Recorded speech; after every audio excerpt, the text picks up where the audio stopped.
All right, Heather. A through Z.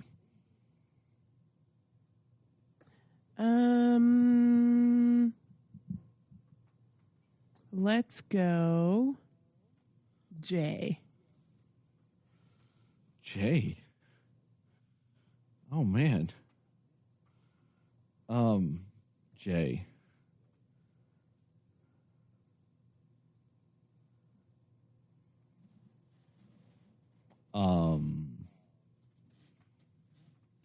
So there's this letter and it's called J.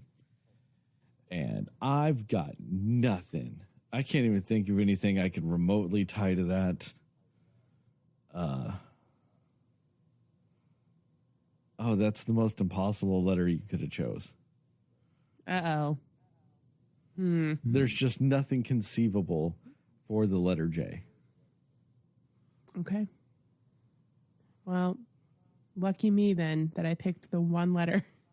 You did. I've got absolutely nothing. What for about that. K? You got anything for K?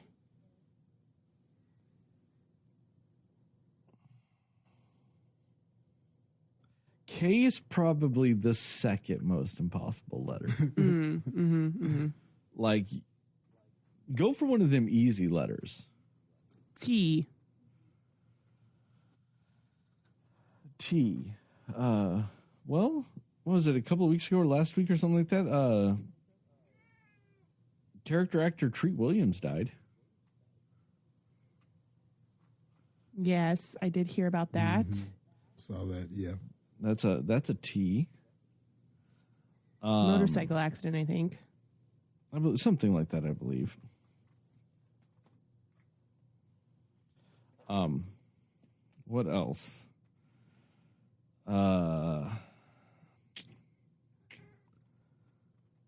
Yeah, that's about all I had for T. I guess I could throw this out there. Friend of the podcast, Tucker. That starts with a T, Tucker. There we go, Tucker. Did ask us a few questions, and one that does not specifically tie to the movie we're going to talk about today. He did bring up another movie that came out this weekend with the movie. Is it Elements or Elementals or I don't even know what the movie's called. Yeah, Elemental. Elemental. Yes. And he was asking, I'm trying to find it. Or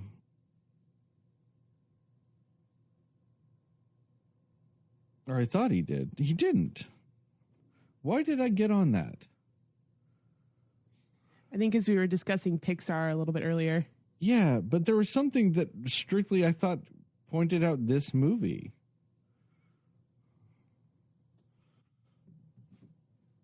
Never mind. Tucker did not ask us shit about Elemental. Maybe because we were like discussing what was in competition with this movie this weekend. Could be. Yeah. Maybe that's why. Yeah, because we were talking about the box office for The Flash, and then we were also talking about the box office of Elemental and about how it was dog shit. That was it. Anyway, all that to say,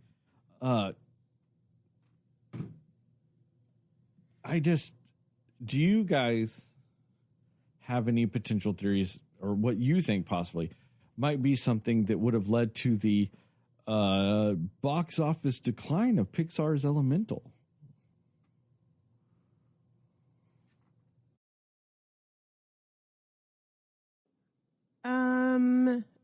I do think for one, it coming out against The Flash probably didn't help anything, even though, Flash didn't do amazing either. But I think it could also, I don't know, I feel like I didn't actually hear a lot about this movie before it came out.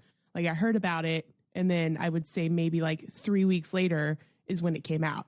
Like I just feel like there wasn't a whole lot of advertising for it that I personally saw.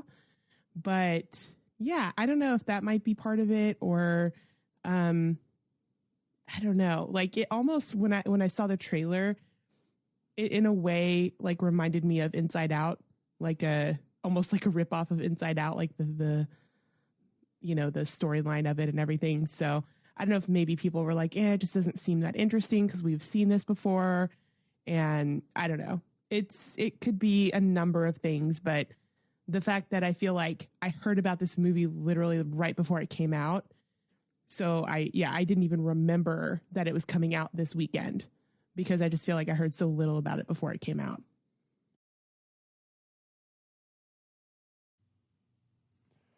Yeah, to your point, I only remember one trailer, and it was just her getting on the subway or whatever, and kind of meeting that. Was she water or was a guy water? And she was fire. She's fire. He's water. That's right. She's fire. He's water. And so they kind of meet each other. And I don't know. It kind of seemed like it might be romantic comedy-ish or, like a teen comedy or something like that. Just from what I was looking at. And I was kind of like, and I could see that there were all these other characters that were elements. So, and I mean, it looked good. The graphics were, the animation was fine. And I was like, okay. But I didn't see anything that wowed me or like that was like, oh, I got to see this. It was just kind of like, wonder how that's going to go. And I never heard about an extended trailer. I never saw anything in theaters where it was like, oh, we're going to show you more of this movie and there's this grand adventure or these two people are going to, the parents are adamant that they shouldn't date each other because they could die or something.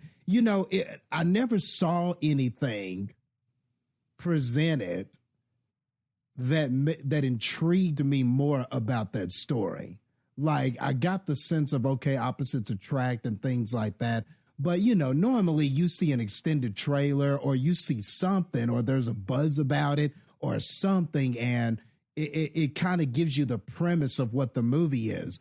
I never saw anything, at least in theaters. And I mean, we go to theaters every week, and we've been watching some animated films, and I didn't see anything extended about this. There were no interviews. There was nobody like, hey, you got to watch this movie because this is a coming of age story that's about opposites, or, I didn't see any extended marketing about this, on top of it coming out with The Flash. I don't think I saw, like, I think you're right. I don't remember there ever being two trailers for this movie. Most movies get two trailers. I don't remember anything outside of the one trailer. And that's crazy. I'm also not familiar with a lot of the voice actors in this one either. Yeah, and I mean, that's the thing is, they got lesser known people to do some of the main characters and stuff, which is totally fine. I mean, that's sometimes that's how people break into the industry or like blow up and all this stuff. But then on top of that, there's no fucking YouTube show interviews. None of them are on Hot Ones. Like, they're not doing all the shit you do for movies. Like, if you see anything, it's like the cast of The Flash. Watch them answer questions about each other. Oh, no, they don't know anything. They doing shit like that for Elemental. And you've got, what's her name? Catherine O'Hara. Yes. She's the only movie. person I recognize, yeah. Put her on every fucking talk show ever. She is one of the most energetic and magnetic, charismatic fucking people ever. Just put her out there. Just go, hey, I don't know, go talk about shit. And then mention our movie. Yeah, I don't even care if she's in a movie. I'd listen to her on an interview. Yes. So, yeah. Go, why the fuck isn't she on the Kelly Clarkson show promoting this fucking movie? And it kind of makes you wonder, were they not confident enough in it? Did they see the movie and didn't think, was the end result kind of like, okay, should we spend any extra, money on it? Should we give it an extra effort? Should we? I mean, did they see it and just not have confidence that it could be marketed that way? I don't know. I mean, I'm sure that more goes into the risks that you take with marketing other than just, well, it's our movie, so we should do it. I wonder if they weren't high on this themselves, because the reviews have been very kind of mixed, kind of positive, but definitely lower for the standard of what we're used to Pixar. So, and I'm just getting the impression that it was like, oh, it's just a harmless, cute little movie. That never defines Pixar to me. Normally it's like, oh man, this is a Pixar movie, man. It's, they're genre defining, they're ambitious, they're stretching the lengths of animation and stuff like that. Didn't hear nothing about that when it comes to this. It's just kind of here and it's about to be gone. Yeah. And that's just, strange to me. And this is probably a sign of why this movie did not do well at the box office. Do you know what else this director fucking directed for Pixar? Good Dinosaur.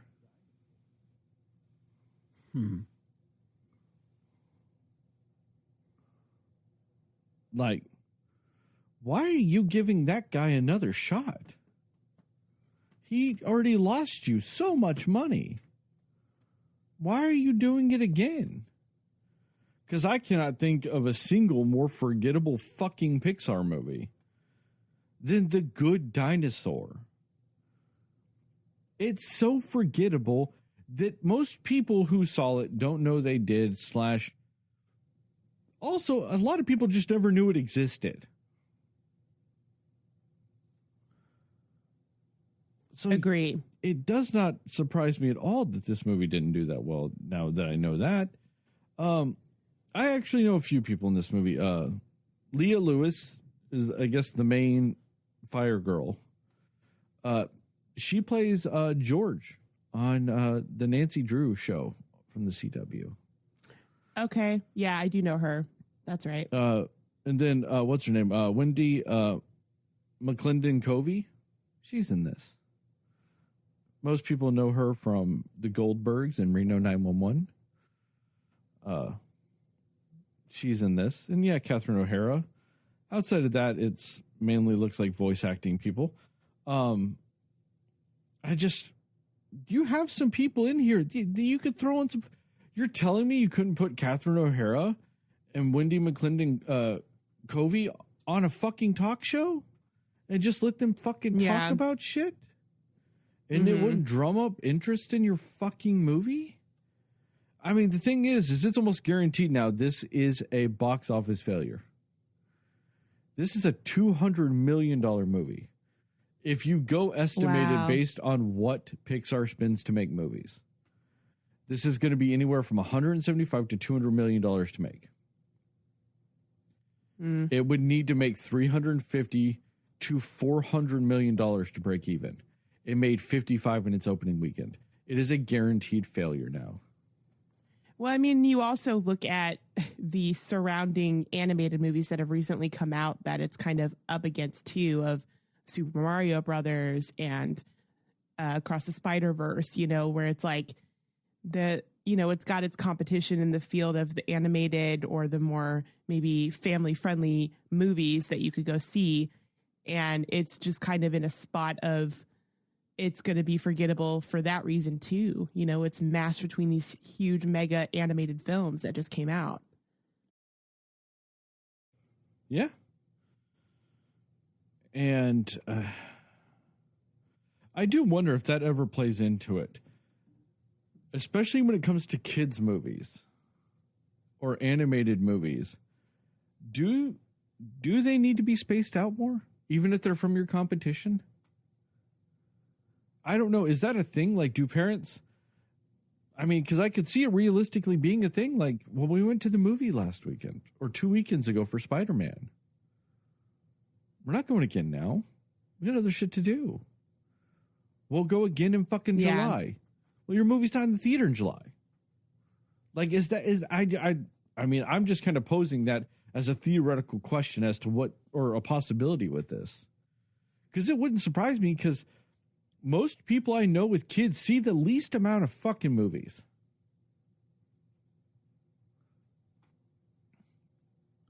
Yep, you're right. Yeah. And I don't think parents are going to waste their date night to go to this movie if they saw Spider-Man 2 weeks ago. Yeah. And it's Spider-Man. I mean, it's Super Mario. I mean, these are like all right, Jastin, some of the most iconic Spider-Man characters like ever, you know? Yeah. And it might be Spider-Man, but it's also one of the best Spider-Man movies also. So not only is it Spider-Man, it's one of the best possible versions of Spider-Man. Oh, definitely, definitely. Not to undermine its quality or anything, but like those are characters that the kids know. Exactly. This is kind of like with that teaser, would that have even intrigued a kid? Like, oh, there's a water woman and a fire guy or whatever, you know, fire woman, water guy. Yeah. Like there's Tree Kid and Cloud Girl. I don't know. Like, there's just, you know, it's. Yeah. Yeah. You know, you're just seeing a bunch of things you don't recognize or know. And like we're all saying, there wasn't really an extended trailer, or at least we didn't see one. Not in the movies we're watching, and we're watching what the kids are watching. We watch Mario, we watch Spider-Man. Yep. We're watching these things that are sort of in those family sort of category. We watch The Flash. Like, these are all in that age group category. I think Elemental had a trailer before Flash. It's playing down the fucking hall from my movie theater, and it's still, the trailer's up there, but it's still the same trailer. Yeah. So would that have even intrigued a kid? Would a kid even remember that was coming out? Like, I think that's another thing too. Like, what about it?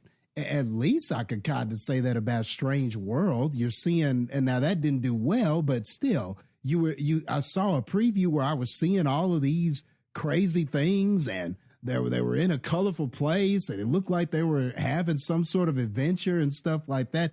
I kind of remember that. I mean, this was just, we're on a bus. They look at each other and they have that moment of, ooh, they could fall for each other. That was it. That was the trailer. So now, I just don't see that hooking a child. Right. Like, say this had been Inside Out 2 or something, like, because I think they have a second one coming out. Like, that would have generated a lot more, probably, because people know those characters at least, and they've seen the first one probably. You know what I mean? So if it was something like that, it probably would have gotten a lot more people to go see it than this, like, oh, these are new characters in a new Pixar, but there's also Mario and Spider-Man that I could go see. So yeah, that's what I think about that. Yeah. And if we don't know the characters, if this is our introduction to them, then you got to show me something interesting. What is the premise? Is there an interesting premise? Is there something that these characters are doing that I might care about? You know, and we just didn't see any of that with this movie. And to be fair to the movie, it's got pretty good reviews. You know, it's 76 on Tomatoes, 92 with fans. So people who did see it seem to be liking it. You know, it's getting decent reviews. So I don't even think it's a bad movie. I just think they failed to appeal to people to why they might want to see this. I just think that there was a failure there. One thing that worries me is it's 76, but not certified fresh, which means top critics did not like it, or enough of them didn't see it. Like, it's not certified, which just means that even reviewers weren't watching this fucking movie either. Yeah, you got a point with that. So, I mean, it's just, I think it's very obvious when Disney has full faith in a fucking movie. We're already seeing trailers for Wish, and it comes out in like fucking December. You know, like we got one trailer over the last 6 months for this movie, but a movie that hasn't even come out yet has a fucking trailer. They're already showing and going, buckle your seatbelts, motherfuckers. We're going for this one. We're going to get 18 different trailers for Wish. You know, we're going to get all these trailers. We're going to get TV commercials. We're going to get YouTube ads. It's going to be all over the fucking place. They didn't do any of this shit for this movie. I don't know. I think Disney, I think Lightyear really, really shook Disney and their faith in Pixar. And the sad thing is this movie was already in production before Lightyear flopped. This was already going. But I think that they just looked at it and went, I don't see it here either. It's too late. We've already sunk $200 million into this movie. We'll release you, recoup whatever the fuck we can, write the rest off as a loss. And after we fire everybody that's an executive and responsible for Lightyear, we'll get new people in here and we'll fix this shit. Because I think Bob Iger is the one that, like, because they brought him back because that last guy that was in charge of Disney was fucking shit up. And they brought back Bob Iger, Daddy Iger, to right the ship.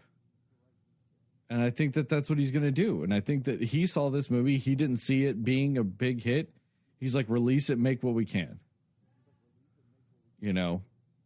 And he's like, don't promote it that much because I don't want to have to double the budget for advertising. We're just going to do minimal advertising to lessen the fucking blow for this movie.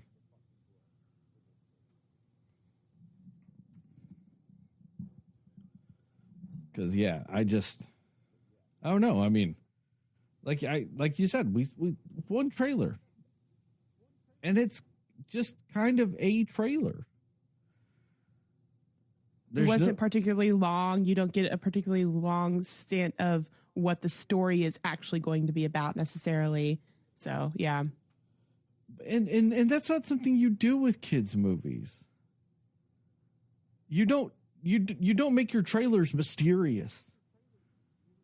You know, is it going to be like a fun romp? Is it going to be an adventure? Is it a love story? You kind of got to tell us for a kids movie. Yeah. Is it a coming of age story? Like, you got to tell us what it is. I mean, there was at least, and I don't even remember what movie it was for. There's some animated film coming out where a big part of their thing was saying, from the people who brought you Mario Brothers and brought you this, and like at least do something like that, you know, like to get somebody's attention. But the problem is they're going to say from the guy that brought you The Good Dinosaur. Right. Yeah. Fair enough. Like, that's not going to They be that could have at inspiring. least said from Pixar who brought you, you know, Inside Out and Coco and whatever. It's rough.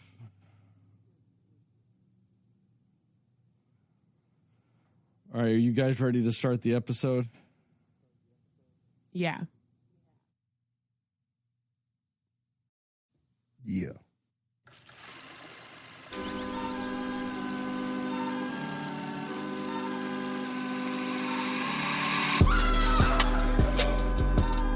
Somebody will listen to me. Nobody knows anything but you. All right. Are you ready? Yes. Come on. Cinema Slayers. Hey, Cinefans, and welcome back to another episode of the Cinema Slayers podcast. I'm Sterling, and as always, I'm joined by Heather and Jastin. And tonight we are going to talk about what we liked, didn't like, and everything in between with the new DCEU Warner Brothers joint, The Flash. We will go spoiler-free recommendations and scores, and then into a more spoiler-centric section with time codes in the description to allow you to jump around in both the audio and video formats. With all that, to start us off with spoiler-free, I'll go first. I want to start this episode off by apologizing to a different movie. I want to apologize to, Spider-Man No Way Home. I thought that movie was just okay. Because when we watched that was the feeling I got. But I also didn't realize how bad it could have been. And then The Flash happened. And then I got to see what a bad version of that movie actually is. I was a little harsh on Spider-Man No Way Home. Because I was like, oh, it's just, it's just them bringing in shit for nostalgia and this and that and all this other stuff. And I'm like, but they did it in a good way. I guess I took it for granted a little bit. Because it could have been this movie that tried to do the same thing and only succeeded with one of them, really? Let's be real. Michael Keaton was great. Not because this movie did a good job of using him, but because it's goddamn Michael Keaton and he knows what the fuck he's doing. And as a whole, we took him for granted as a society. Why did he disappear for so many years? Because we took him for granted. Just like I did Spider-Man No Way Home. Because, I don't know, he was the only thing that I thought that rise to the level of good. I mean, he was better than good. I'm just saying, he's the only thing in this movie that hit good level. There were things that had promise, but I don't think the movie did it right. Ben Affleck's Batman. I like what they did with this suit in this. It kind of hinted back towards the 1980s gray and blue suit, which I think is the best Batman suit there is. Except the cape and cowl was a little gray. They didn't hardcore go into it being a blue. I'm like, oh man, but it was almost there. I liked that. There's a scene. I mean, this might be I don't know. I don't care. There's a scene with the lasso of truth in Batman. And, he's talking about how Batman actually doesn't help crime because if Bruce Wayne really wanted to, if he wanted to stop crime, he'd actually, wouldn't be doing what he does. He'd be fighting the systemic causes of crime. But instead, due to his childhood trauma, he's actually just using that as a tool to deal with that in the guise of fighting for justice. Super solid. I loved that joke. I know it was meant as a joke, but it's super solid. It's a very good point. It's a very good criticism and meta commentary on the character of Batman. And then the rest of the movie happens. And it's either a bunch of bullshit or wildly mediocre at best. And that's it for the rest of the movie. And it's so long.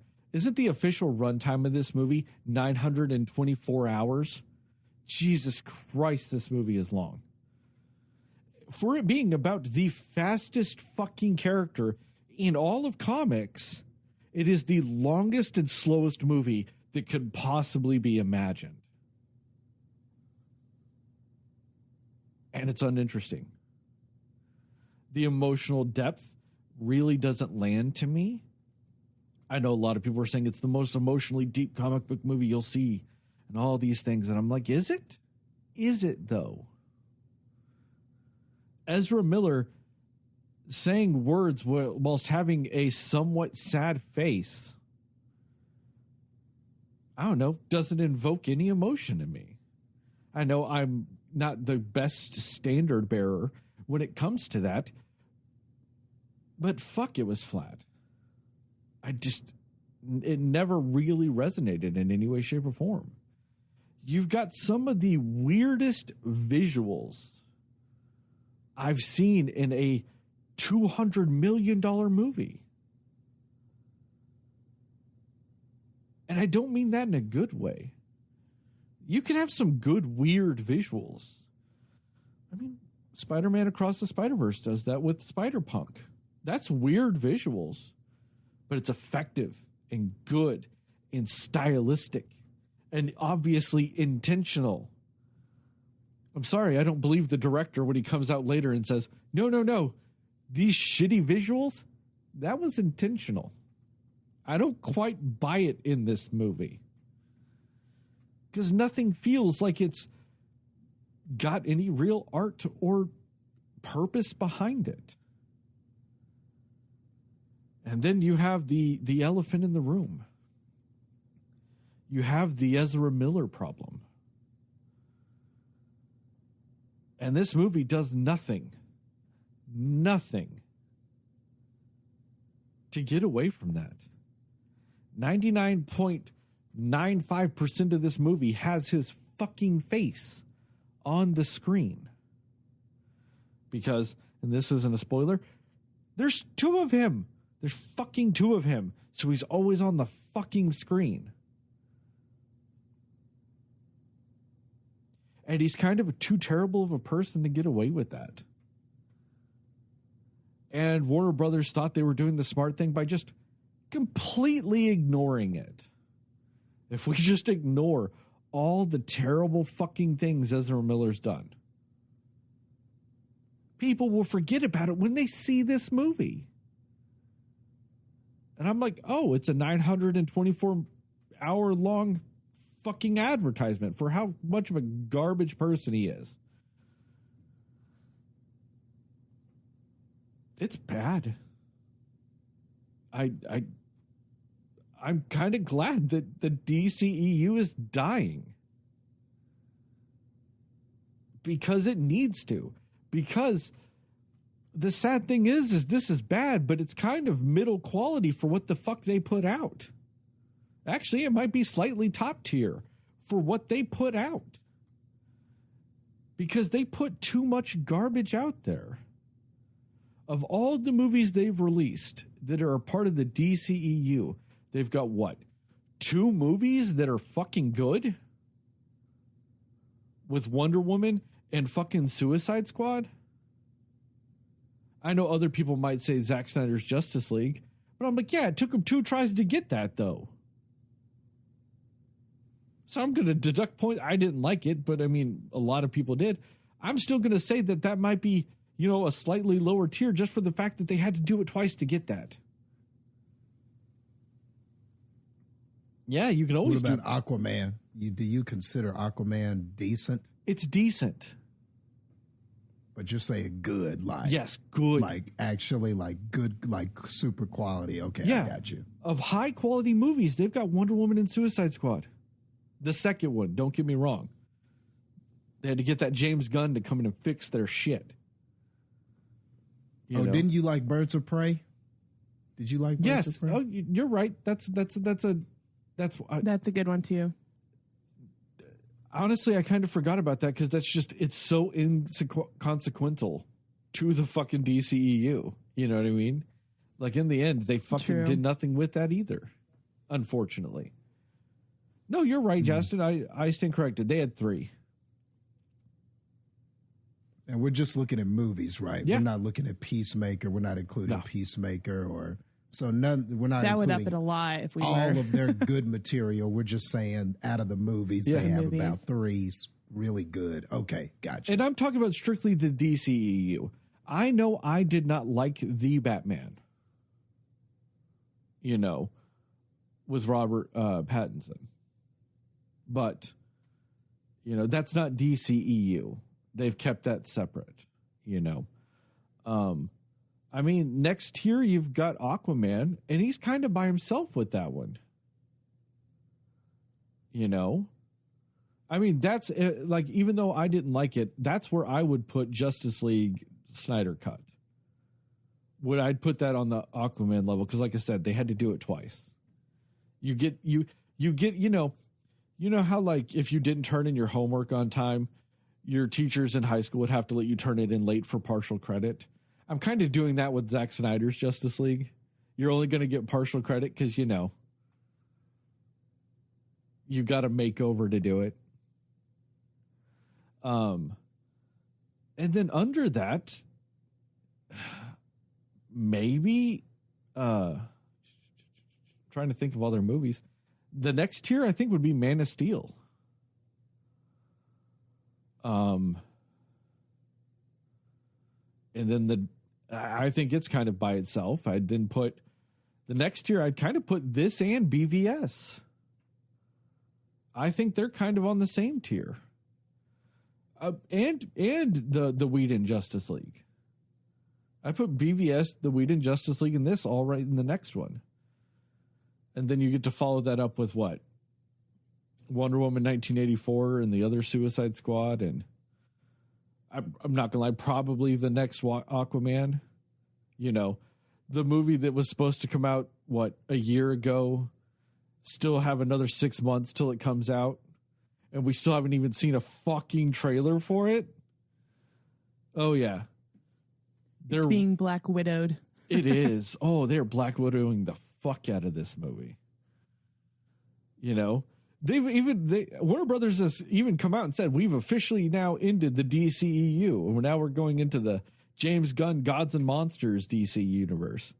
I'm like, you still have another fucking movie coming out. Like, what the fuck?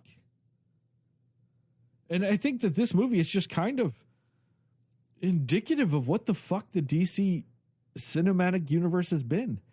They would go, hey, what's the most popular story we can do from this character? Oh, hey, let's do Flashpoint. Let's do Death of Superman. Let's do, you know what I mean? They just handpick the stories that they're like, oh, the big. This is like the 9th time they've done fucking Flashpoint. They did it in the comics. They did it on the TV series. They did an animated movie on it. Now they're fucking doing this. There are other Flash stories, DC. He's been around since what, the 60s? 50s? No, 50s. The original Flash was the 50s, right? There are other Flash stories that fucking exist. Why do you default to fucking Flashpoint every time? And then on top of that, why do you go to the worst version of Flashpoint? Why you don't even do a good job of it? You go, hey, let's just get 3 people and fucking call this Flashpoint. Do. Fuck, man. No wonder Warner Brothers last year had so many financial issues they could fucking release 2 movies. That's one of the reasons why Aquaman and Flash got pushed. They could not afford to release them. But somehow they could afford to release Don't Worry, Darling. God, Warner Brothers is fucking hitting so well. I forgot that was them. Yeah. Fuck. For a company that owns HBO, they are fucking stupid. God. I mean, there's a running gag in this movie that has to deal with the Flash's tooth falling out. Yeah. Rick Rolling laughing on that one. Oh, that's a great fucking gag. The fuck is this movie? Yeah. I've barely talked about question. it, and I feel like I've said everything. Because I feel like I've talked about this movie with the same amount of gusto and effort that they fucking put into making this film. And, you know, to also do press to cover up fucking Ezra Miller and all of their fucking garbage. I'll go into more of that later, too. Jastin, what are your spoiler-free thoughts about The Flash? Cool. So I'm kind of in an interesting place with this movie. I was privy to the stuff with Ezra Miller. I had looked up kind of some of the videos and some of the bad press and looked at some stories about what he did and kind of saw the whole apology thing and him talking about his mental health and stuff. And it all kind of felt too little too late, especially like after he had done so many things. So I kind of knew all of that going in. And I think really going into this movie now, the Flash is not one of my favorite characters. I never really read a lot of the Flash, and I'm not familiar really too much with what happens in the Flashpoint comic book story. And I never saw it on the TV show. I never watched the animated version of this. So all I know is little cliff note bits and pieces about it. I knew that it was a time travel story involving him. I knew it had to do with him traveling back in time, but I didn't know all the specifics. I didn't know why or any of that stuff. So I'm kind of coming in with no knowledge of any of that. I don't really have any fandom for this Flash character other than just, seeing him in Justice League stuff and stuff like that. And I always thought, okay. He's kind of cool. I like the character design, but he's never been a character I've followed per se. I just always thought Wonder Woman, Batman, Superman, I just always thought they were far more interesting. Yeah, I just always found them more interesting. And maybe that just led to me not caring that much about the Flash. So really with this movie, I guess you could say I went in with very low expectations. I didn't expect much from this movie. I didn't expect much of anything. I figured that I would at least enjoy Michael Keaton coming back and being Batman 89 for a bit. I figured that I would at least enjoy the nostalgia of that. But honestly, I wasn't expecting too much from this movie. And I'm going to be honest, by the time the movie was over, I don't think I hated it. I don't think that I loved it either. I could definitely say I didn't love this movie or anything like that, but when it ended, I didn't hate it. It got me to laugh a few times. Some of the comedy I thought was genuinely funny. That part that you were talking about with the lasso of truth and Batman and Flash, that got a genuine laugh out of me. I did laugh at that part. And there are some scenes where I thought that some of the gags worked. I thought that for the most part, the tone of it was pretty consistent. Like it was pretty comedic, and it kind of kept that lighter tone throughout. So I thought that it was pretty consistent tone wise. The story, albeit as a time traveling story. So of course there are going to be things about it that don't make any sense. And you could probably argue that it doesn't all perfectly come together, or how was the timeline fixed? Or when you get to the resolution, you have questions about like what happened and stuff like that. And then you could even argue at the end, was a lesson really learned, because the character is supposed to have learned a lesson, but then we kind of didn't learn it.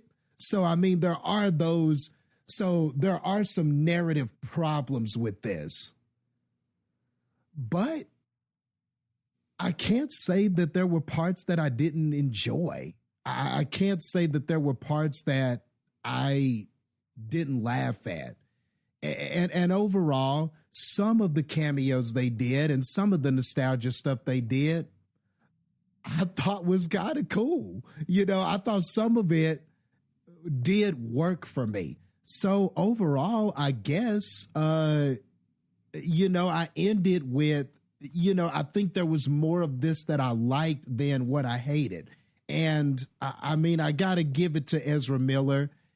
It was not the worst performance that I've seen in some of these movies. And I think you're right. He's in the movie quite a bit, and he has to play basically two versions of himself. And, and this doesn't absolve any of the things that he did. That is a very troubled person, and he's got a lot of soul searching and fixing to do with his personal life. But I thought he handled playing two versions of himself and having to do it constantly in the movie. I thought he did all right, and I think that's about where I landed with this movie. It's all right. It's not the worst DCEU. I think it's way better, or maybe not way better, but I definitely think it's better than Wonder Woman 84. I think it's better than BVS. I think it's better than that first version of Justice League. I do think it's better than those. If it were me, I'd probably put it just under Aquaman, probably right there. So if you start at the top of it, which is your Wonder Woman, Suicide Squad, Birds of Prey, and then maybe under that tier is Aquaman and, maybe Man of Steel and stuff like that. I would say that this is just under that. It's just under that. I think it is probably the worst of their better movies. But I wouldn't say it was the best of the worst. I think it's probably the lower ranked of their better films. But and I don't know, maybe it's just because I had low expectations. Maybe it's because I don't know anything about The Flash to be disappointed in what they didn't do or what they tried or what they failed to execute. So I'd be interested to see kind of how you expound on this versus the actual Flashpoint storyline. But for me, I think more of this worked than didn't work. And overall, I did not hate my time at the movies watching this. So, I guess that's where I fall. I thought it was all right. Slightly envious of you, Jastin. We had opposite times at the movies. Heather, what about you? Yeah, I mean, unfortunately, the Ezra Miller of it all does kind of affect my opinion of the movie, and I think that's expected, sort of. But I feel like just in general, my biggest issue with this movie is the fact that the character of Barry is a little bit, I think Barry's a little too annoying for me to really invest in him. I found a lot of things that he did very just annoying. He's just a character that he doesn't have that charm or anything about him as the Flash, kind of like the comparison that you made with No Way Home, Sterling. Tom Holland, actually, all of the Spider-Men kind of have that charisma about them to where it works, that they're slightly annoying and kid-like in some ways, but it works because of just how the characters are done. And it works because they're just, I don't know, the characters are drawn in a less annoying way. But I just feel like everything that Barry did was super annoying. So I don't know. I think that was the biggest thing, because I would have liked to have felt more like I liked the main character in the film than I actually did, unfortunately. So that was really my biggest issue with this film. And I think that I totally agree that the best part about this movie was actually Michael Keaton. I think he was definitely the best thing about it. Both of the Batmen in this movie, I think, were great. Even if they weren't in it super a lot, but they really brought something to it. But yeah, Michael Keaton just doing his thing was lovely, and it was really nice to see him back. And so yeah, I appreciated that. I honestly, there's some characters that I think could have been done a little bit differently, but for the most part, I just feel like the characters that are supposed to be a little bit more main, aside from Michael Keaton, there's just not enough there to draw me into them that much, into the story. So yeah, I think that's sort of why this one, even though I don't think it's a terrible movie, I wouldn't even consider this to be a bad movie. It's okay. But I think if there was something that drew me to the actual characters of the movie more, I would have liked it more. And I just didn't care enough about Barry or the Flash in general. Like you feel for his story, but there's nothing about the Flash that really makes me be like, he's the best. You know what I mean? Like, it's just not. But yeah, I mean, the action was okay. Yeah, I think there were some good moments of action in this. I think that there were some humorous moments to it. There's a running gag too about like just 80s movies and how they're different and stuff, which is really funny. Yeah, I think that there were some humorous moments to it, but overall, I feel like it's a movie that put a lot of things in it, but I just don't know if by the end of this movie, they really made anything that you feel like mattered. So I think that's sort of where it kind of fell flat for me. But again, it was entertaining enough for me. It was okay.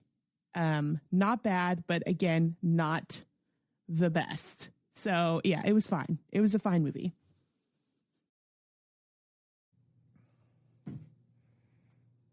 Recommendation and scores? Yep. Recommendations and score. Let's go in reverse order. Heather, what's your recommendation and score? If you like superhero movies, yeah, but again, it's my recommendation. It's hard to actually recommend this movie just because of not wanting to support the main person in this movie. And unfortunately, that does kind of affect my recommendation. If it weren't for that, my recommendation would be like, sure, it's a decent superhero movie, not bad, but yeah, but I think it's nothing to write home about necessarily, but I've definitely had a worse time at a movie, and even at a superhero movie, I've had a worse time. So watch it if you want. I don't think it's necessary to go to a theater for it. I don't think they do anything spectacular theater only wise, if that makes sense. But it's hard to recommend it because of other reasons. But it's an okay movie. I'll give it a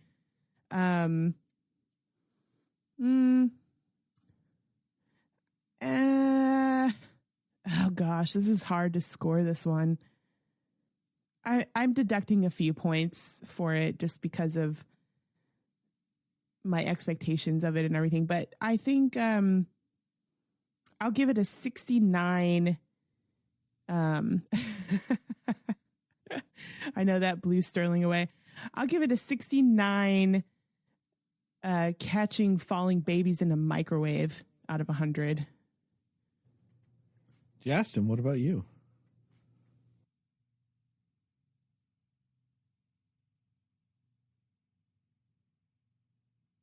All right. So I would say, yeah, I mean, I definitely see what you're talking about, Heather, with everything that's going on, with Ezra. You're a person who has been following that and you care about that, then nothing in this, I would definitely not be like, oh yeah, you should still go see this, despite your feelings on him and what he's done as a person and things like that. You know, that if you feel strongly about that and you want to know if there's anything here that would, I guess, convince you or convince a person to want to see this, I can't say that. The movie, it's not like he does something here that sort of redeems himself, or that anything happens here that is going to change your mind about Ezra.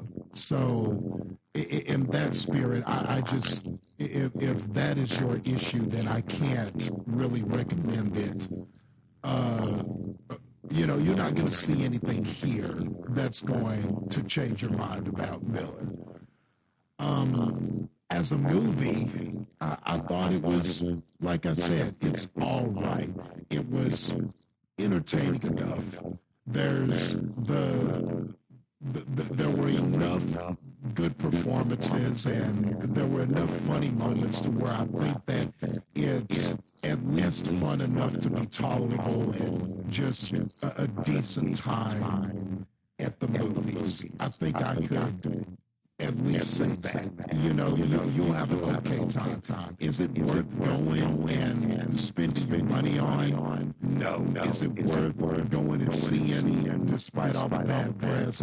No. And really, I can't even recommend it like, oh, you need to see this because there's going to be future stuff, because we know that the DCU is pretty much over, and they're Warner Brothers practically bragging about it being over. So nothing here is going to be or continue or being anything. So it just kind of feels like one of those superheroes that was just there, that just sort of came out in summer, and I just imagine it will be just forgotten and tossed to the wayside eventually. But with all of that being said, it was okay. It was kind of fun. I mean, I guess if you like Michael Keaton and you're a fan of Batman '89, which I know there are people that were just like super excited that he was going to be in it, he might be worth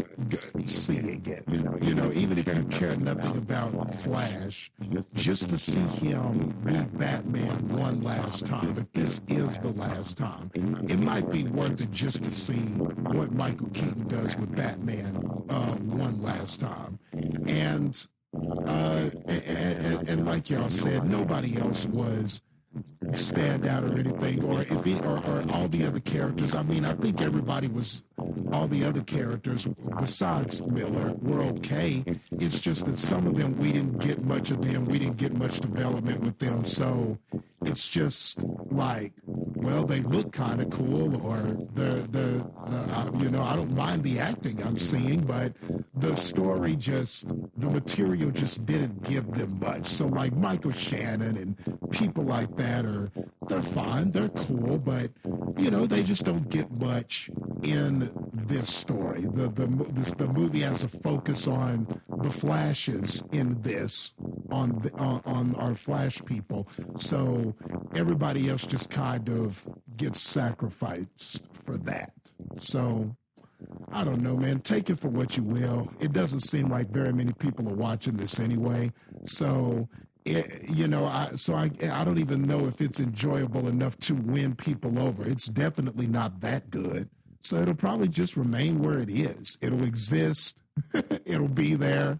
A few fans will watch it, and then we'll just move on with our summer lineup. So with that being said, we'll go. I mean, I think I liked it more than a mid-level score. So we'll go 60 lessons learned about time travel, and then still like breaking the rules about the lesson you learned out of 100. Two monstrous scores from you guys. You give him like a DCEU A.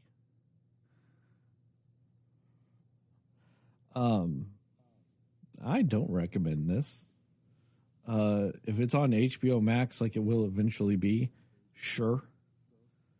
There's zero reason to go see this in the theaters. As much as it's supposed to be a big special effects laden event of a movie, it can wait. You can watch it somewhere else. No rush. you know, if you wanted to watch it in 2027, that might be even better. Just because, you know, you have more time to mentally prepare for this movie. How dog shit it is. I'm going to go the opposite direction of you guys.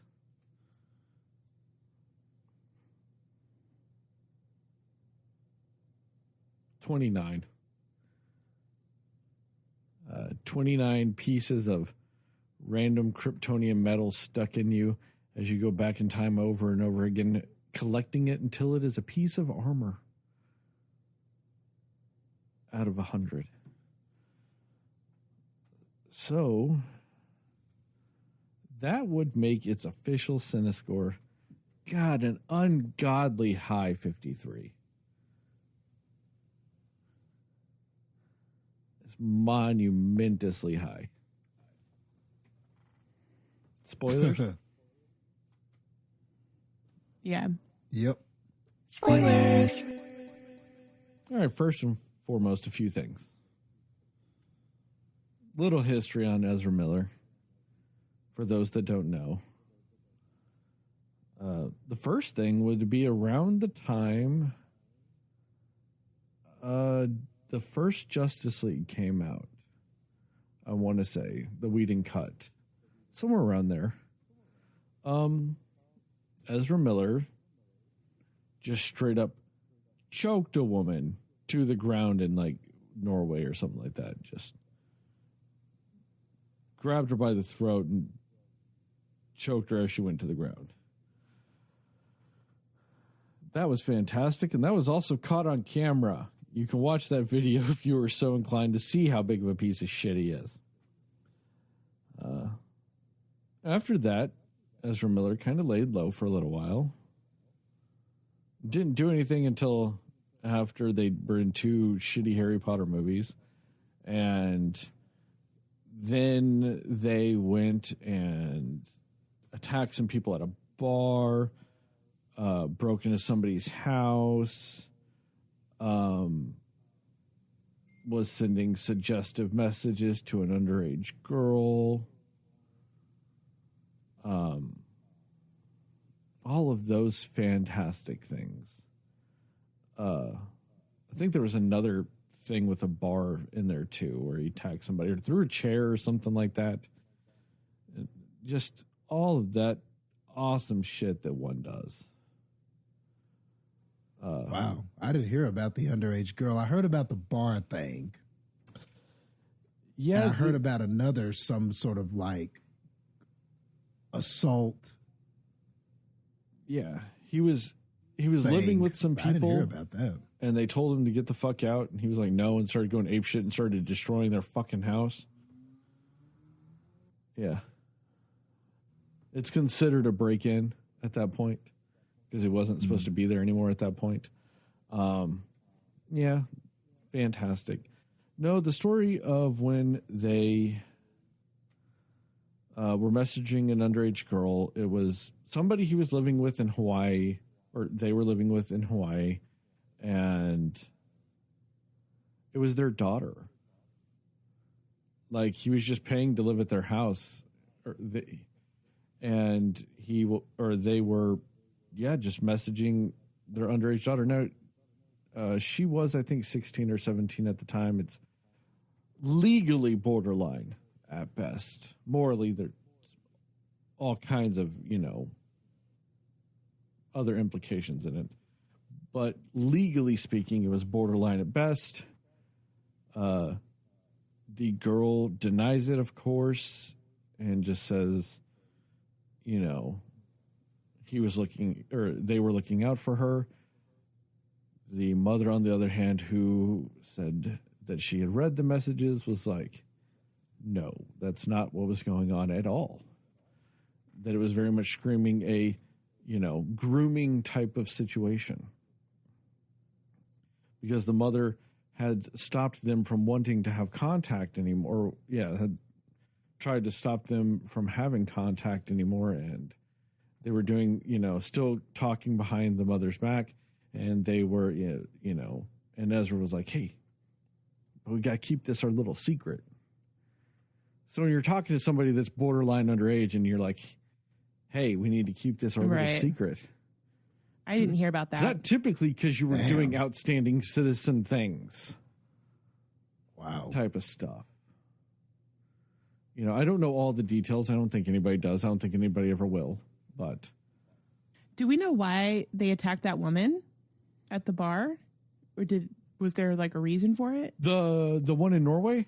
Or one of the Scandinavian countries? My understanding is the woman was, and even this is also according to the one, they were like talking shit to Ezra Miller, but like kind of like joking, you know, like saying some shit and laughing, and whatever it was, Ezra got mad and like grabbed her by the fucking neck. It was something like that, where like the people that were with the woman and everything, like, it was, you know, everybody thought everything was like funny and like everybody was having fun, and then all of a sudden it was like, bam, somebody's being choked. Like everyone was caught off guard by it. Nobody thought that that's where that situation was going. So that's a whole other story with it. One other thing I want to say too with this, we do realize that Ezra Miller does use the pronouns they, them. You might also hear us say he. I know I just did a little bit ago. That's not intentional. That is an accidental thing. My bad. And it's also tough because it's a they, them actor playing a he, him character in the movie. Yeah. So, yeah, that's what I was thinking about. That's my bad. In your head, he identified as that. Exactly. In your head, you're just going to cross it, you know, because you might be talking about Ezra Miller, but you're thinking of the performance of the character Barry. Yeah. At the same time. And that's what I was referring to in my review as well, was Barry specifically. Yeah. Yes. And I just do want to openly acknowledge that none of the, if we do it, it's not intentional. And, you know, it is just kind of a slip of the tongue situation due to the fact that, like I said, it's a they, them actor playing a he, him character. It will cause some wires to be crossed. So, you know, when speaking. So do not take that as we are not supportive of people using their preferred pronouns or anything like that. If it does happen, it is unintentional. I just wanted to say that as a general blanket for the rest of the episode, because like I said, I know in the intro part of it, I was saying they, them, but then when we were talking about the backstory of what Ezra Miller was doing, I started saying he. Like it happens. It's unintentional, and we will try to be as respectful of that as we can. Also, given they are a terrible person, but we do respect other people that also have preferred pronouns, and we want to just show, you know, a united and respectable front with that. So we do apologize if we do misspeak in this. Like I said, there's no, ill intent or anything like that. We are supportive of it, even if we verbally fuck it up. And with all that, I mean, so at the very end of this movie, there's a George Clooney cameo. And it's fine. It's not offensive. It's fine. But then they do the tooth falling out of his fucking mouth. It's so dumb. Like, what the fuck does that do for your movie? Yeah. What purpose? Why did they film those scenes? Yeah, the whole thing about the tooth, I'm like, what is this? I didn't get it. It's a nothing gag. There's nothing to get. It's dumb. Also, I get that when he's in his little time orb thing and the way they do like the time travel aspect of it all, I get that was a stylistic choice to make them kind of look like cell shaded, you know, almost comic booky. type of, thing whenever they did. But it did look dumb. Like that part I'll buy that was intentional. That was a stylistic choice for that. It just looked bad though. Like if you're making an artistic choice, make one that's artistic. Don't make one that looks bad. On the other hand, though, that opening sequence with the babies, that looks horrendous. That's not an artistic choice. Those fucking babies looked like they were from an episode of Gumby. They looked bad. You're not wrong. Yeah. You're not artistically choosing to go, you know what babies look like when you're going really fast? Play-Doh. I don't like it. That was bad. There's a few other times that they did some stuff like that and it looked bad. It's just that and it's so early in the movie too. It's so early in the movie. And you'd heard rumblings that it looks weird and the CGI is off and you're like, it's probably not that bad. The director says it's artistic choice and all this other shit, and then you see that scene and you're like, oh, I am in for a rough ride. If they have the audacity to have it looking that bad early in the movie.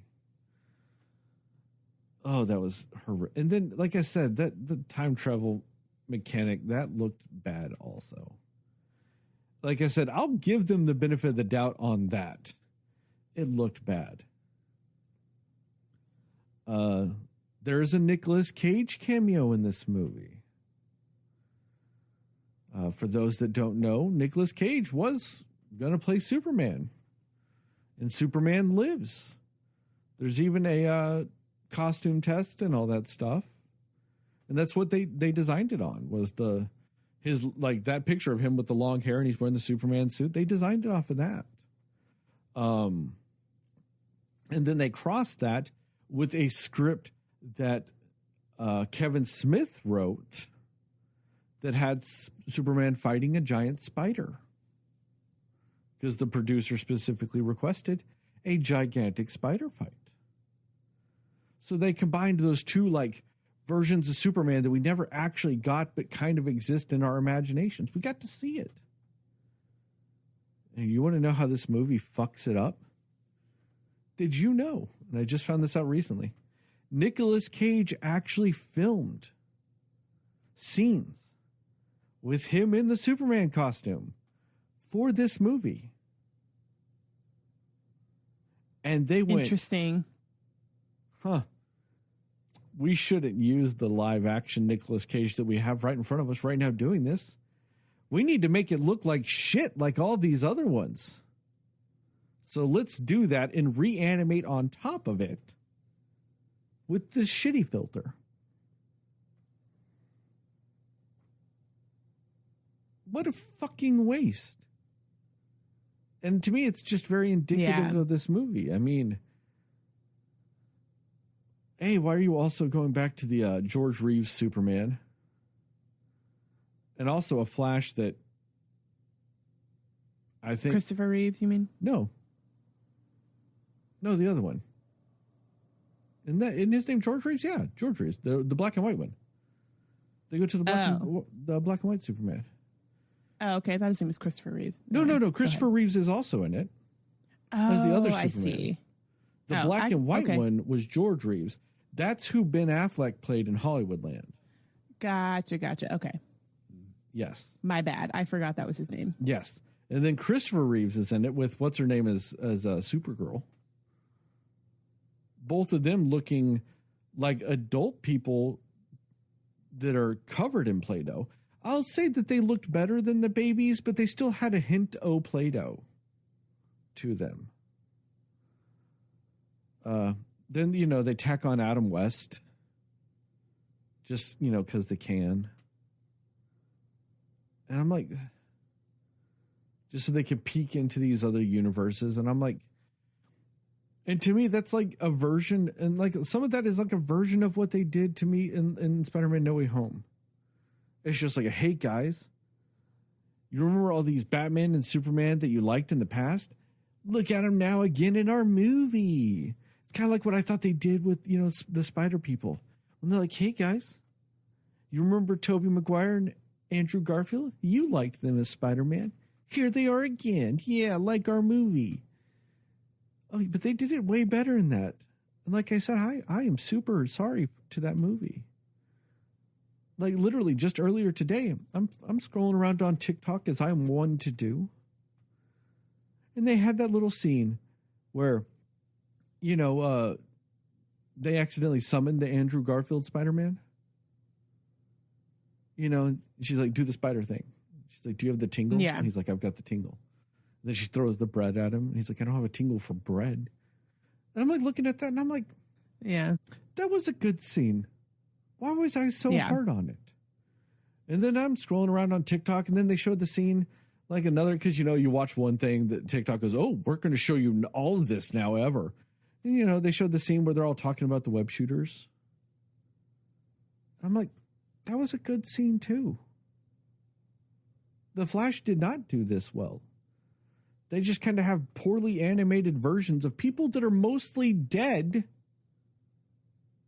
just so they could shove them in a movie. So it's this weird form of Play-Doh CGI fucking necromancy just to have a dumb scene in your movie that ultimately doesn't matter. And once again, like Spider-Man, they've got time travel. Well, I guess time travel isn't really a thing in that universe, but, multiple universes, all this other shit, they kind of imply that in this and all this other stuff. And with all that, they,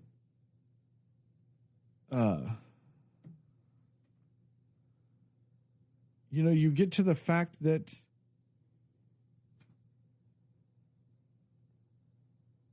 it just doesn't matter. Like, yeah, you get villains from the past again with Zod and all this other stuff.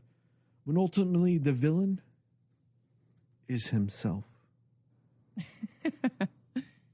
Yeah. Anyone see that coming? After school bullshit was that?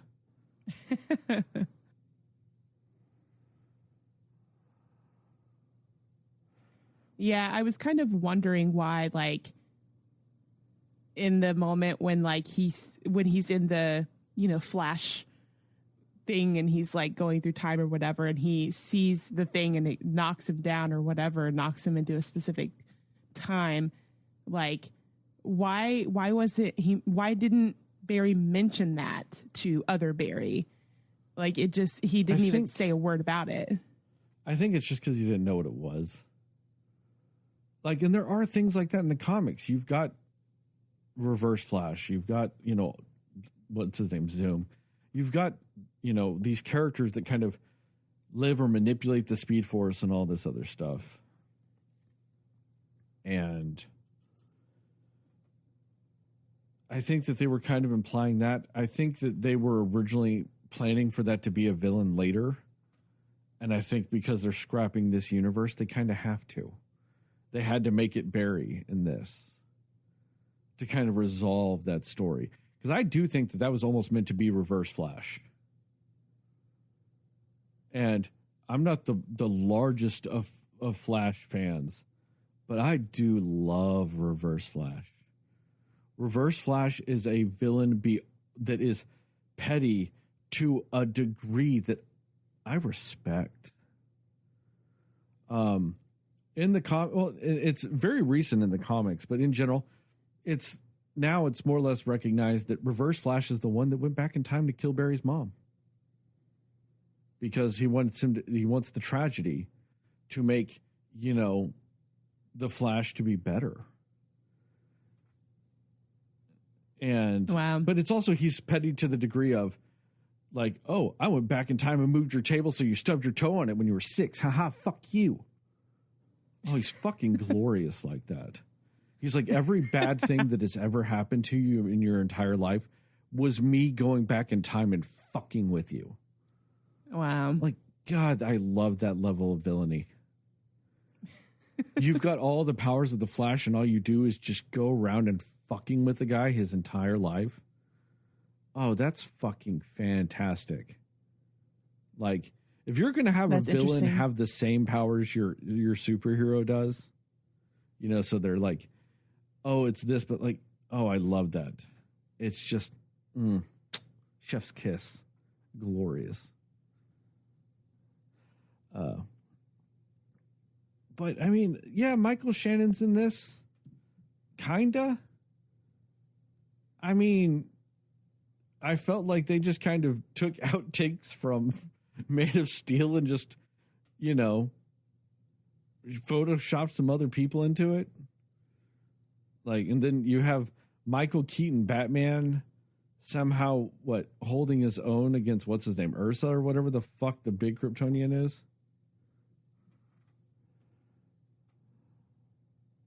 Yeah. It's just a whole new level of bullshit.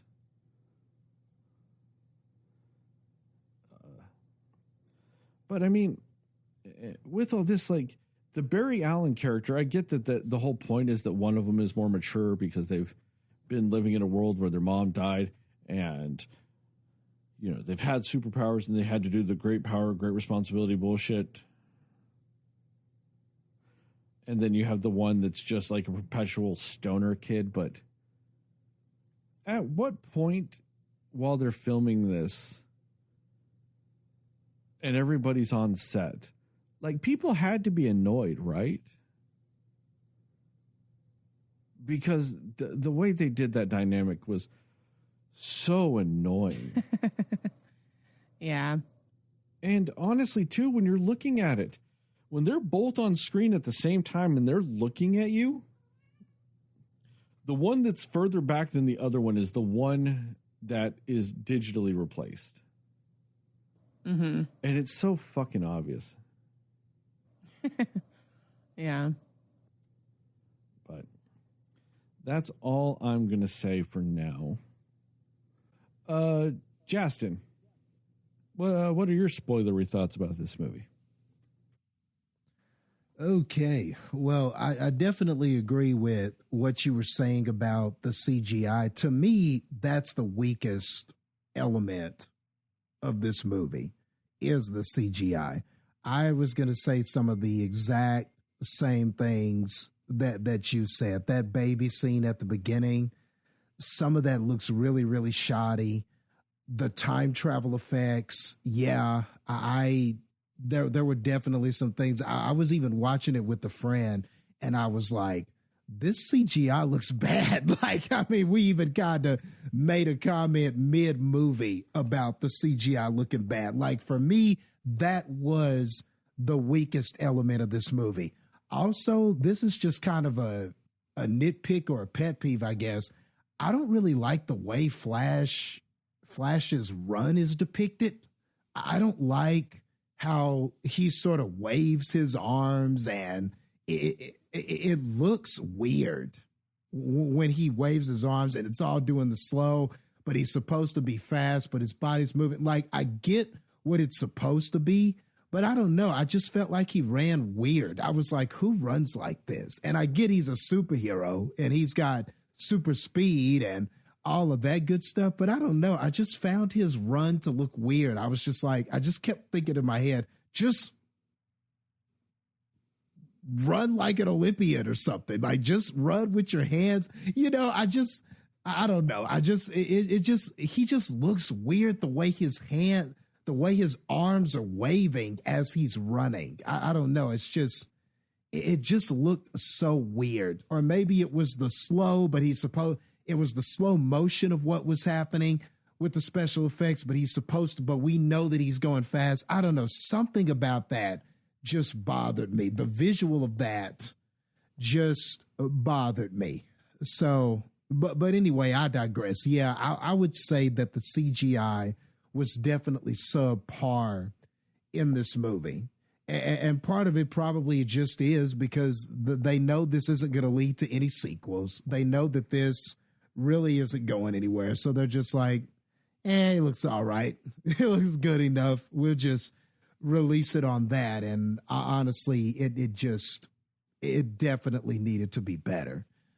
You know, I think we talked enough about the whole lasso of truth part at the beginning, but seeing Affleck and Gal Gadot,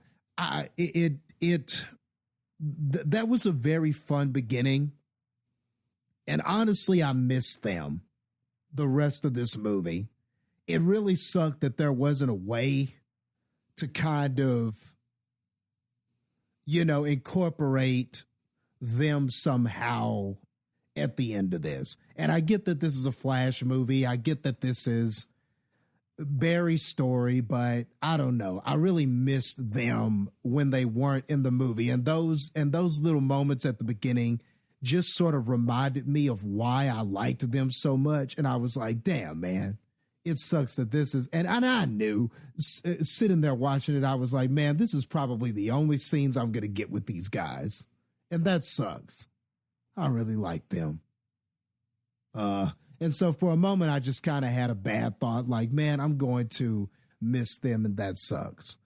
But just to talk about more of the movie and what was going on with Barry, there were some parts where it got a genuine laugh out of me, like him trying to, this girl that he likes and she's invited over, and he's trying to use his super speed to clean up everything. And I thought it was kind of funny how he's trying to play it cool and trying to be, trying to impress her, and stuff is falling out of closets, or he phases himself through a wall and grabs some alcohol or whatever.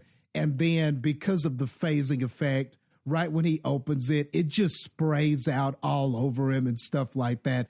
And I'm not going to lie. And then there was an awkward pause, and you could tell that she was like, damn, but she kept talking, trying to ignore it. And he's just sitting there looking so awkward. I thought that was a funny scene because it felt kind of real to what might happen. Like somebody wastes something or somebody does something, and you're trying not to bring attention to it, so you keep talking. I have totally been that person where some awkward shit kind of happens, and I'm trying to ignore it, even though it's hella awkward, and just keep talking. But really, I was like, damn, man, that really just happened. I've totally done that at times. So I just found that situation funny. Like, of course, everything goes wrong when you're trying to impress somebody that you like. So I don't know. I kind of like that scene. What Heather alluded to, the movie references and different actors changing and stuff like that. Some of those little things and those little tidbits in this movie, I thought were funny. I thought that it had some genuinely funny moments that made me laugh and everything like that. And this movie, it never got to me.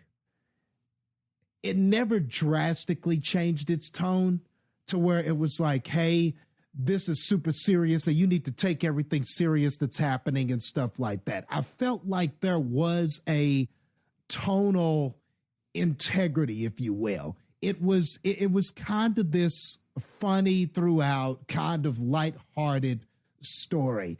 And I know that sometimes these superhero movies sometimes struggle with their balance of that. And surprisingly, I don't think that this one did. I think that the tone with Barry that started at the beginning of the movie was pretty much the tone that it kept throughout the movie. And even when it got serious, or there was a heartfelt moment that the movie was trying to have, I thought that they always still sort of brought it back to comedy, or something funny would happen, or some character would say something kind of funny. So I think it sort of did its job in that way, and probably led to why I enjoyed more of it than I hated, I guess you could say. I just want to point out something with what you just directly said. Yeah. I think that kind of showcases maybe why you liked this and I didn't. I never thought it went back to funny. I never thought it was funny. Like I said, the one joke I liked was the Batman being it's stealing from the Blue Beetle trailer where it's Batman is a fascist, because he is.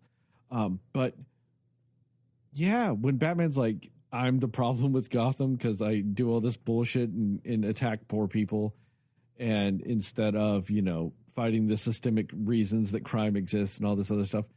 Outside of that, I didn't really find much humor in this movie. So to me, it never dipped back into humor. It dipped back into pointless. Because I knew they were trying to be funny, but I'm just sitting there like, whatever.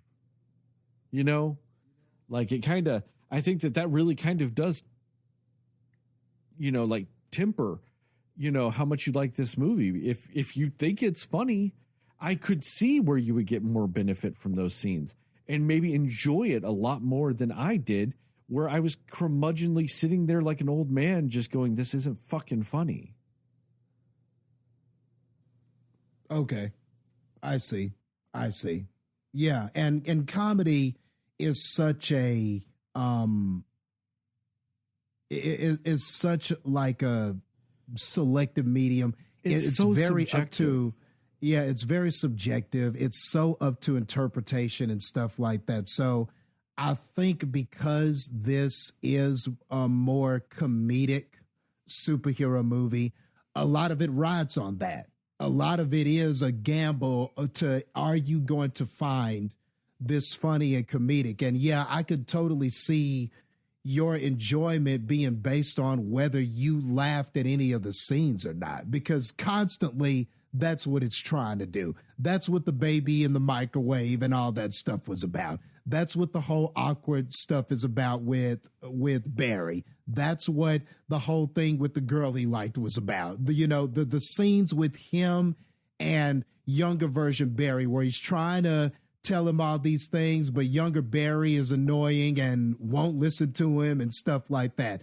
And, the part where he goes, man, now I understand why the whole Justice League thinks I'm annoying, because I am. And him sort of having that experience with himself and realizing that. So, like, I thought that, and I don't know, that kind of worked for me. Like that whole thing of him trying to tell his younger self the importance of things and these things need to happen. But as that journey was going on, the character was kind of learning about himself.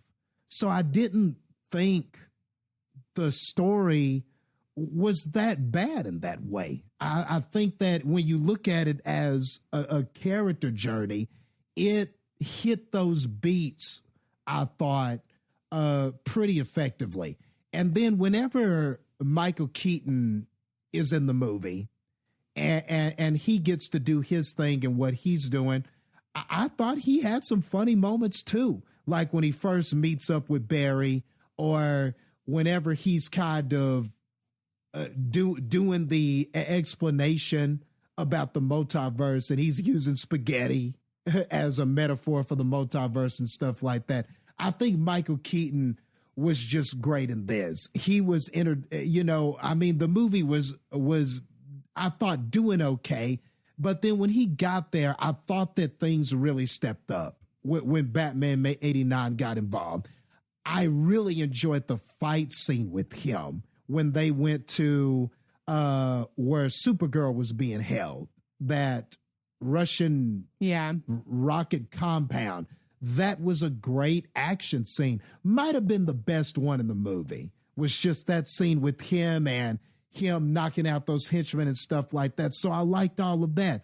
And of course, that music, that the Batman theme, it was coming in at different times. And not only was that nostalgic, but it was just very nice to hear that. It was just nice to hear that again and see Batman doing some stuff. So all of that was cool. Well, they did have Danny Elfman come back and do that. So Yeah, which I thought was great that they had the original composer come back and do that. So definitely that was a nice touch. You know, it not only hit all those nostalgic notes, but Michael Keaton really tried. He really tried to have to bring a good Batman to this. And so I liked all of that. I liked how he was fighting. I liked his interactions with Barry as well. So I just thought that the movie really picked up whenever we got him.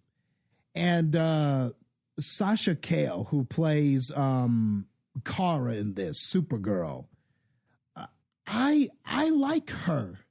I mean, I can't say that her performance was great in this movie, but I like the actress. She's kind of cool, man. I think she has a good look. What else was she ever in? I don't know. Has she been? I was going to ask y'all, has she been in other stuff? Or I don't know if I've seen her in anything else or anything like that, but I don't know what it is. She just had a presence, man. And I really liked her. I really liked her. They decided to just kind of go the route of, okay, she's Supergirl, but really she's just the Clark in this. So the whole story is pretty much the same and stuff like that. And the only kind of tidbit we got was her interaction with Zod, where Zod was like basically telling you that Kal-El was killed with him trying to do experimentations and stuff like that. And that was kind of the only story tidbit we got. And there were a few scenes with her, like when she flies off and stuff like that. And then she ultimately decides to come back and help them. All of that was fine. Nothing offensive about it or anything like that. I just wish she had more. I think she was, I liked her, man. There was just something about her, man. Her presence. She looks good. She looked good in the suit. I just liked that. I liked her. So I'm kind of sad that will be the last, version of her doing Supergirl that we will see. You know, that's kind of sad because I think she has potential. There are talks that she might be doing a Supergirl movie. Oh, okay. Okay. Well, good. See, maybe somebody else saw what I saw. Like, she did well enough, even though she didn't have much in this movie. She did well enough to make an impression on someone, I guess. So and you know what? If she gets that opportunity, great, because I see it, man. I see it. She has something for sure. She didn't get to show it all in this movie, but I didn't need to see much to know that Sasha has something. Other than that, so we get to the end of this movie. All this fighting is going on and stuff like that. And I kind of like the resolution. You know, I like the idea of there being this one Flash of the younger Flash wanting to go back all of these times trying to fix this mistake and thinking if I just keep going back and changing something, it'll fix the mistake. And yeah, I figured out about midway through that.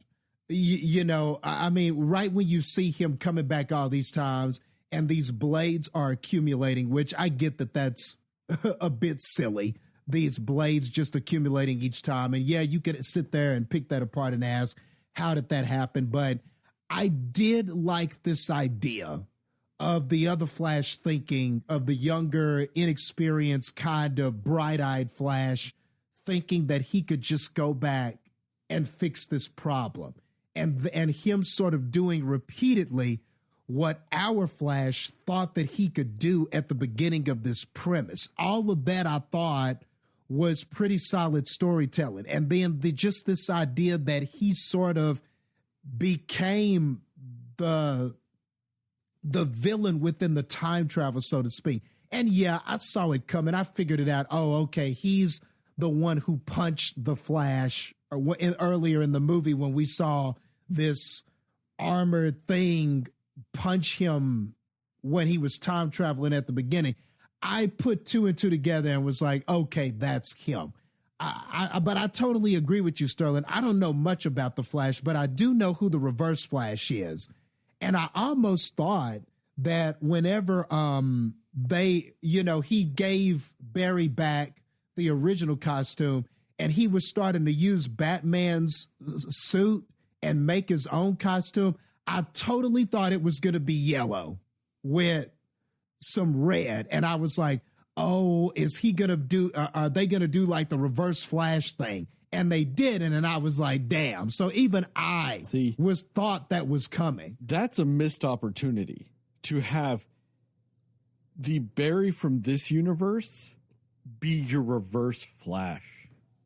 Yeah, that they totally could have done that there. And if at the end it was, and maybe the way you could have had a cool reveal for that is, instead of showing this armored thing punch him, what if you just saw a blur go by and punch him and he got hit and it was so fast he didn't even realize what it was. And he was like, he just gets hit by a blur and he's like, what was that? And that would have been so cool if at the end of that was the Reverse Flash. I think that would have been hella cool. That would have been definitely cooler than what we got. Because I don't know much about Flash, but I do know the Reverse Flash. So even I thought that might have been coming.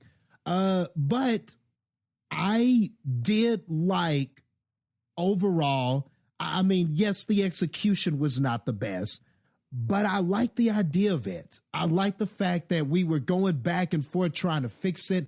I liked the realization that he had that this can't be fixed, that what I actually have to do is let go. I can't save my mom and I've got to let go of that. And so whenever we're back at the supermarket and he's got to, change everything back and do the tomato can thing again and everything. And the talk that he has with his mom and everything, and the realization that he's going to have to let this go, that worked for me. I liked that better than it being there's this villain we got to stop, or there's this thing we have to do, or if we do this thing, it fixes everything suddenly. Because, I'm sitting there the whole time going, how does beating Zod fix any of this? How does stopping these villains do anything for this? Like, at first, I was just like, man, this movie is so misguided. Like, why are we fighting Zod? And why is this happening? And even though some of it was kind of cool, like Batman using claymores and sticking claymores and remote bombs to Kryptonian soldiers and stuff, which is something he has totally done in the comics. So that was kind of cool to see that. I think there was a comic where they fought an army of Doomsdays and he was sticking just claymores. Bombing the fuck out of some Doomsdays. Yeah. And they were like, and they weren't, now people, before you get mad, they weren't like the Doomsday. I think they were like clones. Low level ass clones and clones. shit. So they don't have his ability to like resurrect, or his durability, or his special ability that whatever he's died from can't kill him again. Yeah, they were like Doomsday clones that Zod made and something like that. And he was just, putting bombs on all of them and just exploding them and shit. But visually speaking, it's ridiculous. Yeah. So, and again, even in those scenes with Zod and everything, the CGI was still shoddy at times. So even though I wasn't exactly loving what I was seeing and was enjoying certain parts of it, still the CGI just every now and then just rears its ugly head. So it just, you couldn't fully enjoy any of those scenes because it just wasn't rendered the best. I don't know what else to say about it. But anyway, last thing I'll say about it is I did enjoy that resolution and the character realizing that this was no way to solve this problem and he wasn't going to fix anything doing this. And the real lesson that has to be learned is you have to let go. All of that I thought was good. I thought that was actually a solid resolution for this character based on the journey that we got. And I thought that all of that was acceptable storytelling. However, then we have this big realization, but then we turn right around and in the situation with his dad, he still goes back and changes something. He still goes back after you have this big realization and everything like that. And then you sort of did away with it because the character still changes something in time. You know what I mean? The character changes something in time. And I almost just had wished that he had figured something else out about the security camera footage for his dad, or maybe there was something that was missing, or maybe because Bruce was there now, he saw something in the footage that Barry didn't know, or something like that, you know, or Cyborg sends him another Cyborg, you know, who we don't see, but maybe he gets something in the mail and Cyborg has doctored the footage and now we can prove his father's innocence. I just wish we didn't have to go back on the realization we learned and then change something else. And even though at the end it was, they kind of played it for laughs. And at the end, you know, you see George Clooney, which I thought was a cool cameo. I thought that was cool. Didn't expect to see him. And I thought that was kind of cool how at the end, we even got to see that version of Batman. So I thought that was kind of funny. But still, you wiped the complete existence of Affleck Batman. So now he like either doesn't exist anymore or you're now living in a totally different timeline. You know, it just raised a bunch of problems and a bunch of questions. And you sort of like, I think you created kind of a genuine realization with your character. And then you just sort of immediately went back on that just for a laugh. And that kind of felt like you sort of damaged the integrity of your story with that. And then probably the real last thing I'll say is all the other cameos that they did where you get to see the flashes of the Nicolas Cage and stuff. And yeah, after I read about that, the whole idea with Nicolas Cage and the mech spider and stuff like that, I was like, okay, that was kind of cool. I kind of appreciated it more about that after that. And seeing the classic Superman, the Christopher Reeves, the George Reeves, and all of that kind of stuff, and the Supergirl, you know, all of that was fun. You know, it was just a moment. It was just a flash of, so to speak, of it. Wasn't really offended by any of that at all. It didn't. None of that overstayed its welcome. You know, it was fine just seeing those few glimpses of things. But yeah, overall, I guess that kind of are the things that sort of attributed to why I enjoyed this more than I hated it. It just, I thought that I laughed at a lot of the parts of the movie. And then I just thought that at the end, I enjoyed the character journey for the most part for what it was in the film. Heather, what about you? Yeah, I first do want to say I agree about Supergirl. I really liked her. She was not in this a whole lot, but I don't know. There was something about what she did with the screen time she did have that I appreciated. Like she had that, very, surreal, like, still waters run deep type of thing about her.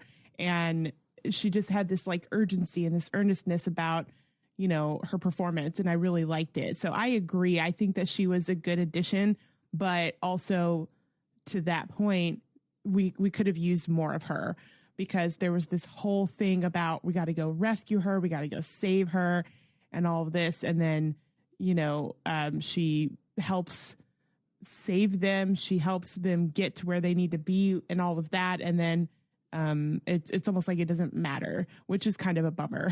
So that's what I didn't really like about it. But yeah, I think that she was a good character. I think she portrayed Supergirl really well, and I liked it. So if they did do a movie about her, I would be fine with that. I really would be. But yeah, I think a big part of like, again, the whole idea of Barry in this movie, just, yeah, his younger version is extra annoying.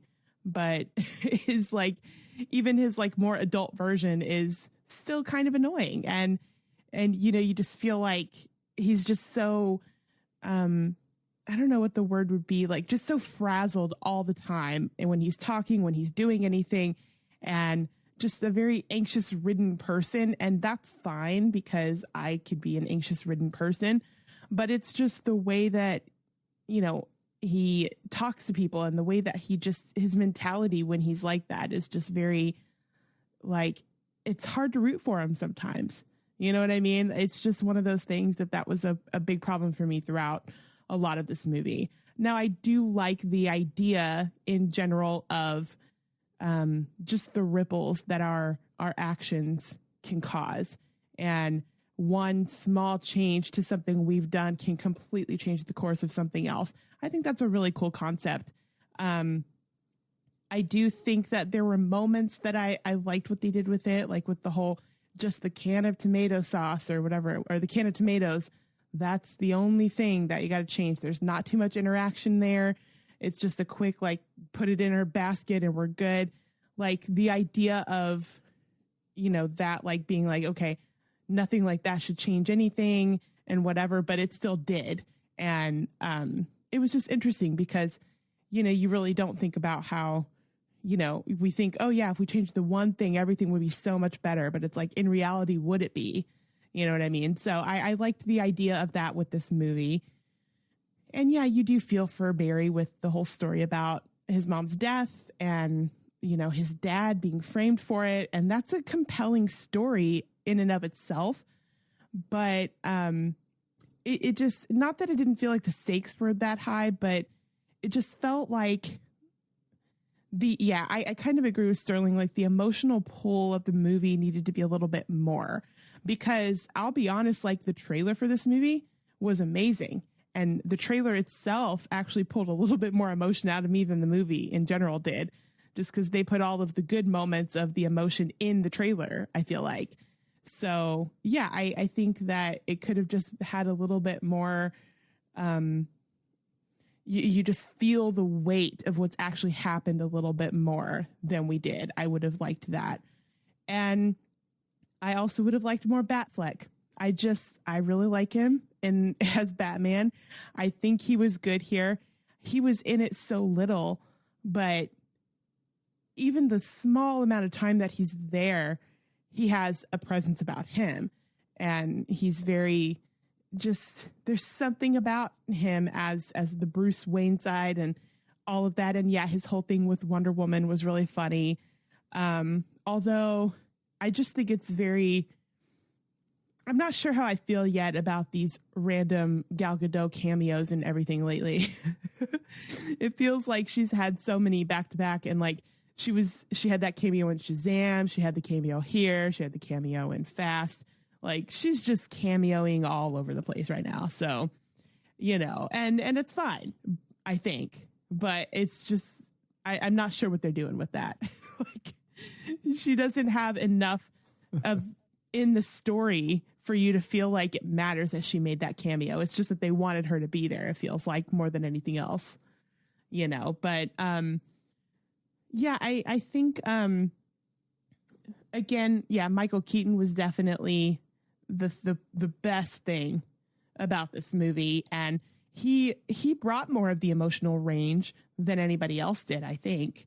And I also liked the fact that when they had that fight, when they were getting out, Supergirl, the gadgets and everything that he was using, with his suit and his everything, like putting his wings up to protect with the bullets, and, you know, just all of the fun gadgets that he used to help get them out of there. I thought it was used in a very smart way. And I really liked that, because it takes you back to like old school Batman. So I appreciated the practicality of like the different gadgets he was actually using. So yeah, I thought that was really cool. And then like I don't know, I feel like while the story is mostly predictable, I feel like, yeah, I do think that, I don't know. I feel like it was predictable. And while in the story of Barry as the Flash in general, it was a huge, you know, catalyst and a huge moment for him. But I'm trying to think of, in the whole spectrum of superheroes and the DCU and everything like that, what is this movie actually doing? Like, what the end of this movie, what is it actually amounting to? Is it going to amount to anything? You know, was it just a one-off thing? And of course, with all the back and forth of the movies and what's being released and what's not, like, you just, you know, you never really know. But I just feel like the ending of it was, yeah, it felt like everything that felt like it was high stakes was only high stakes for like a minute. And then you feel like there wasn't really any. So I don't know. I feel like it kind of just, it almost kind of felt like that dream within a dream, or like even the like It's a Wonderful Life thing of, this is what my life would be like. And I get to be an audience member and what's happening in my life if it went this way instead of this way. But I just think that it could have just been done in a way where you feel like Barry was actually a little bit more affected at the end of everything. And I feel like that piece was a little bit missing from the whole thing. And I agree. I think the whole tooth thing was weird. I have no idea why they did the broken tooth thing in there. But they did have some humorous moments, like when Barry realizes that he's no longer the Flash and he's trying to run. I thought it was pretty funny. Like, he ran into that wall and then he's like trying to run really fast and he looks ridiculous trying to run. Like, I thought that was kind of funny. And then I think the best bit of the whole thing was, the whole like, oh, Marty McFly, that's not Michael J. Fox, sorry. And, you know, he's like, everybody's just a different iconic character than they are in our world. And I thought that was a funny thing where they're like, Michael J. Fox, oh, you mean the guy from Footloose? And like, just everything's different in that realm too. And I thought that was kind of like a funny little bit that they did in the movie. So yeah, I thought that was probably the funniest joke that they kind of had running throughout the film. Yeah, and I think that I liked the mom fine. I think the mom was a good character. You understand his adornment of her with how kind and generous she seemed to be. And, you know, obviously it's his mom. So of course, you know, that's going to be a impactful thing when his mom dies. And so I think she was a good character. And I think his dad, what's his name? John Livingston, I think is his name, who played the dad. In this movie. Yeah. In this movie. Yeah. Because it wasn't before, it's right? Billy Crudup in the other ones. Which, you know, he's great too. So either way, but yeah, I liked him. I liked his character in this too. Like,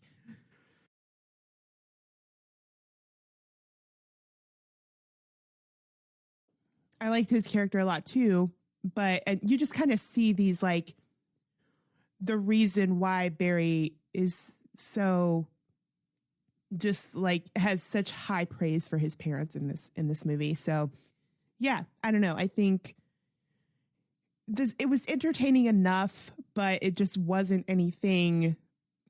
I don't know. There's this elements to it that I think could have been done in a better way to make it a more impactful film or meaningful film. I mean, to be fair, I didn't hate Supergirl's performance in this. She's just in the movie for 3 minutes. Yeah, that's the only problem with it, really. I don't really know if it's good or bad. It's 3 minutes. I don't know what it is, you know? I mean, there was one other scene I did kind of chuckle at, and Jastin kind of alluded toward it. It was in the escaping from the Russian prison. It's when Batman was using the 1980s technology. So he puts like the bombs on the bottom of it, and he does the thing just like he did to Vicky Vale in 1989 when he's like, "How much do you weigh?" Because he's doing quick ass math, you know, with he has the fucking tape measure. And he's doing quick ass math to put how much explosive to get how high up, you know. So I did chuckle a little bit at that because that's a throwback to 1989 Batman with How Much Do You Weigh? You know. Although that was interesting to me because I'm like, they want us to believe that Supergirl's 80 pounds based on She the is math. 80 pounds in that scene, yes. Right. I'm like, and I get, that she's like not full Supergirl in that moment, but I'm like, 80 pounds? That's it? I don't know about that. Well, since Kryptonians get their energy and technically it's just their energy from a yellow sun. You know, they have the powers, but they can't, do anything with it. They need to be energized. They need the power from the sun to use those powers and all that shit. It would be the equivalent of starving somebody for decades and barely giving them. And since they have enhanced physiology, okay. The argument is maybe she didn't eat anything and get any sunlight or any energy or whatever for, 20, 30 years, So she is withered away until she gets in the sun. And then that's whenever, they do the thing where it shows her hand there in the snow. And then as the sun passes it, you see her veins and bones kind of go away a little bit and her skin normalizes. Now, would it happen that fast? Like in comics and stuff? Does it happen that fast? They are wildly inconsistent with Kryptonians, Yeah. As they're growing, when Kal-El, Clark Kent, is here as a baby, he's not flying around and lasering people instantly, For whatever reason, Kryptonian physiology means you need to go through puberty before you get powers.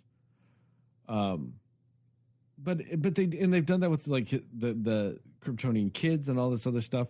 It's just apparently when you're an adult, the second you get hit by even the singlest of yellow sun rays, you instantly know how to fly, shoot lasers, freezing breath. You can do everything with zero practice whatsoever. Just because you are an adult. They've been doing that with Kryptonians, I don't know, forever. Almost, I think, since they introduced Zod, I want to say. Because, that hasn't been why, yes, Superman's been Kryptonian the whole time, but they never made it like his powers were from the yellow sun until they had to have a reason for his powers. Originally, Superman couldn't fly. That whole can leap taller or can leap a tall building in a single bound. That used to be what he could do. He couldn't fly. He could jump really high and really far. But then they gave him flight. Clark also had, Superman also used to have a power where he could shoot a mini puppet of himself out of his hand. Very little known Superman power from the 1950s or 60s. I didn't know that. People were on to Clark and thought he might be Superman. So he shot a puppet of himself that was tiny. But it was like a forced perspective thing. When people looked up, they were like, oh, that's Superman right there. He's just really high up in the air. It's not a tiny Superman. It's a faraway Superman. And they're like, but Clark's right here. Oh, man, I guess Clark isn't it. Yep. Those glasses throw everybody off somehow. The comic explanation for that is that Kryptonian physiology, when they want to, can make themselves seem slightly different, physically.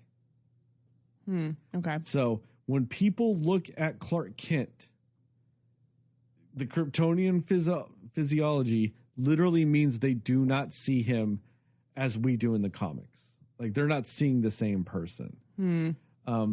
I do like the explanation that as Clark Kent, he just kind of bumbles around and is just so super nerdy and unsure and whatever, that it's not that people don't think he looks like Superman.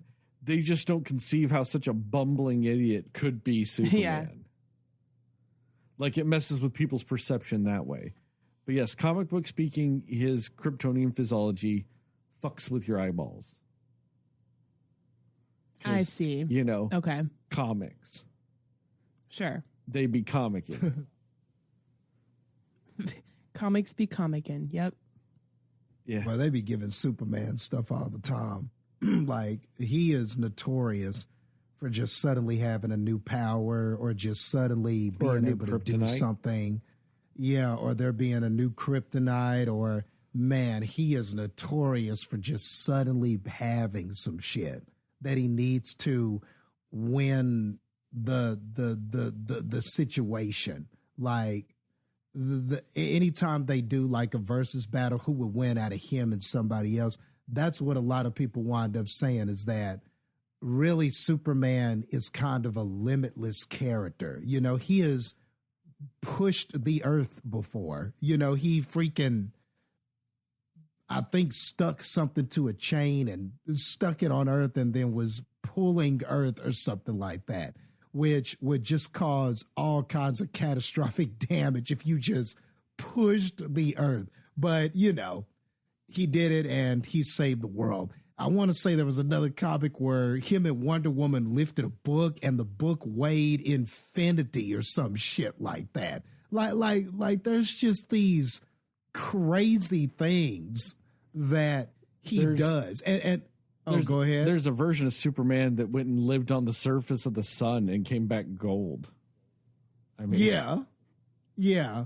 And this isn't even the strongest version of Superman. There's a Superman Prime that is made of pure, like, sunlight energy or some shit like that. And he's got godlike powers, can read minds, can do all of this kind of stuff. Wow. I mean, he can punch a hole through space and time itself. Like, he can punch a hole. He can punch through the multiverse. Yeah, that's why, like, and this is a random nerd anime argument, but this is why when people say Goku of Dragon Ball Z can beat Superman, they're crazy. Like, if you took the strongest version of Superman and the strongest version of just about anybody else, Superman Prime beats him, probably. Yeah. Just about. I mean, that's the thing. Goku's at a disadvantage. He's only got a couple of decades of them Supermaning him randomly throughout the series. Superman has decades of it. Yeah. Decades. And that's what it is. You know, they said, who wins when you take a limitless person and you put them against a person who has to overcome their limits? Well, only one has limits in the first place.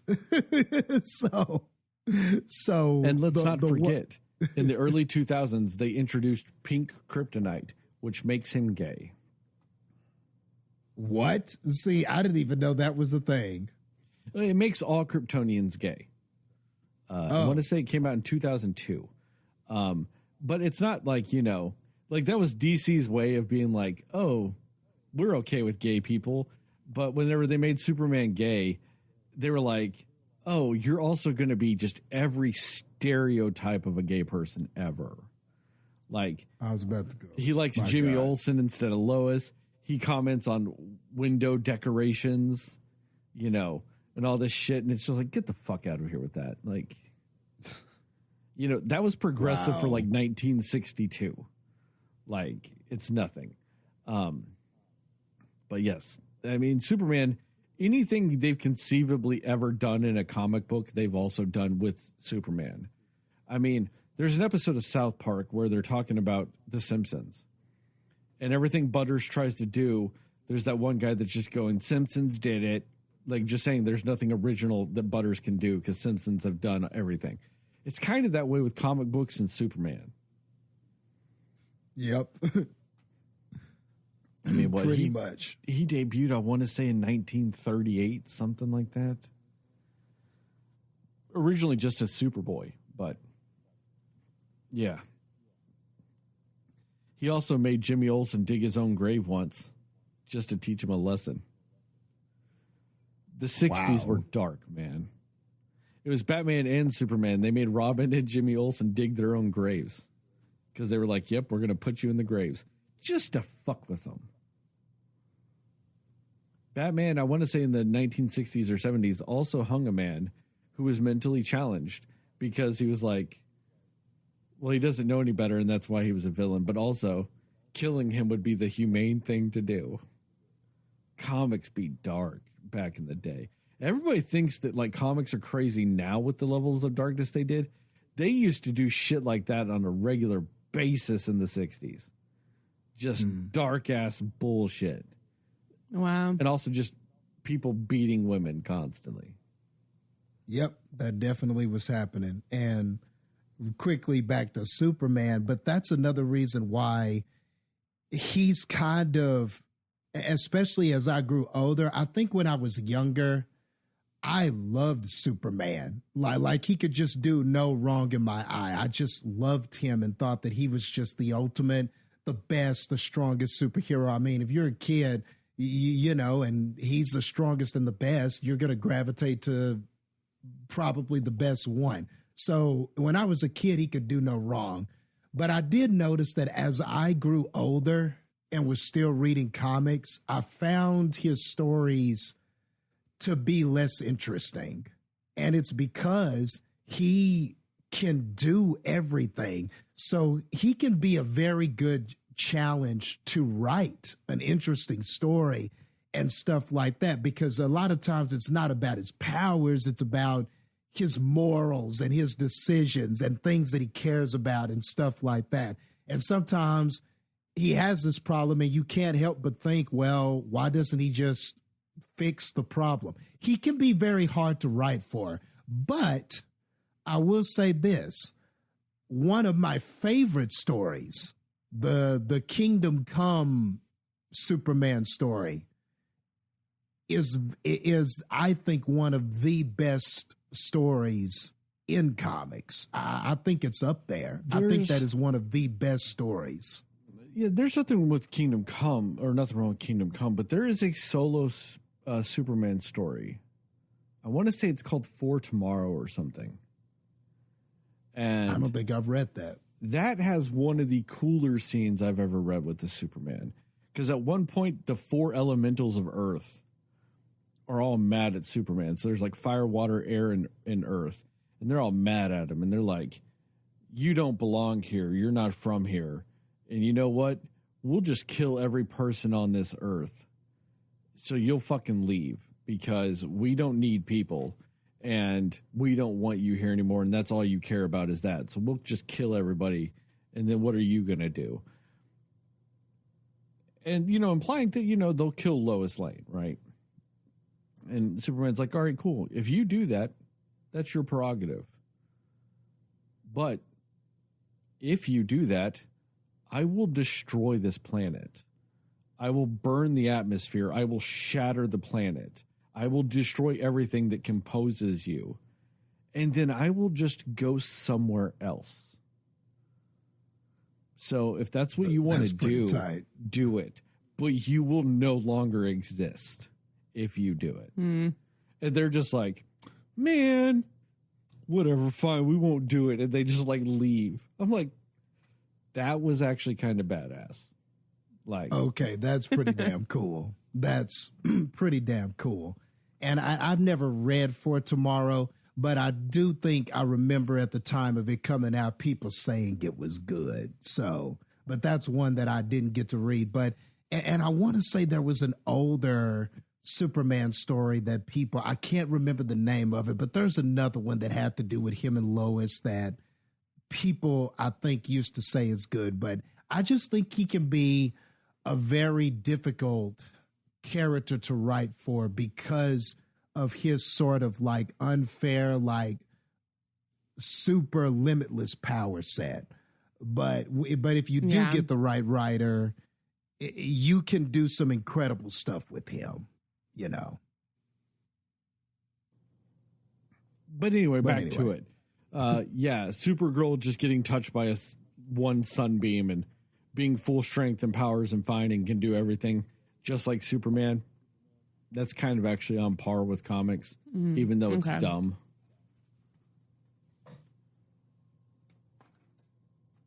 But I don't think your cat agrees. He's climbing my fucking backdrop. I don't know what the fuck he's doing. I'm just sitting here and all of a sudden I see paws above my shoulder because he's fucking climbing it. And he's way too big to be doing that. He is way too heavy to be fucking climbing shit. So don't be surprised if my entire backdrop falls. because he's climbing this shit. Anyway, somebody say something else while I stop him, and then we'll end the episode. Go ahead, Jastin. Okay. But no, but all that to say that, does this Supergirl have a chance? Like, I just think really, I don't know. All I can say is there was just something about her presence on screen. I just liked it. I liked her being, she was angry. She was angry most of the time. And she was so like angry about being imprisoned.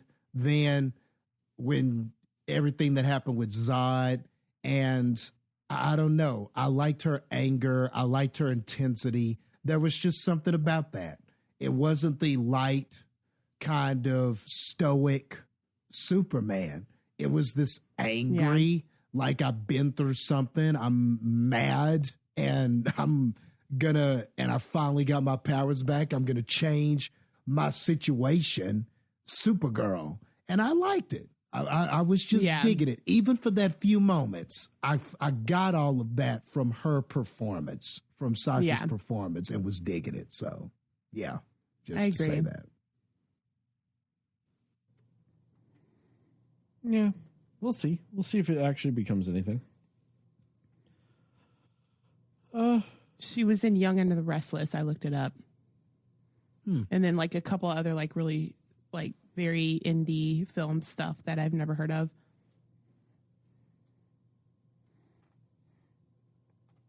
Sure.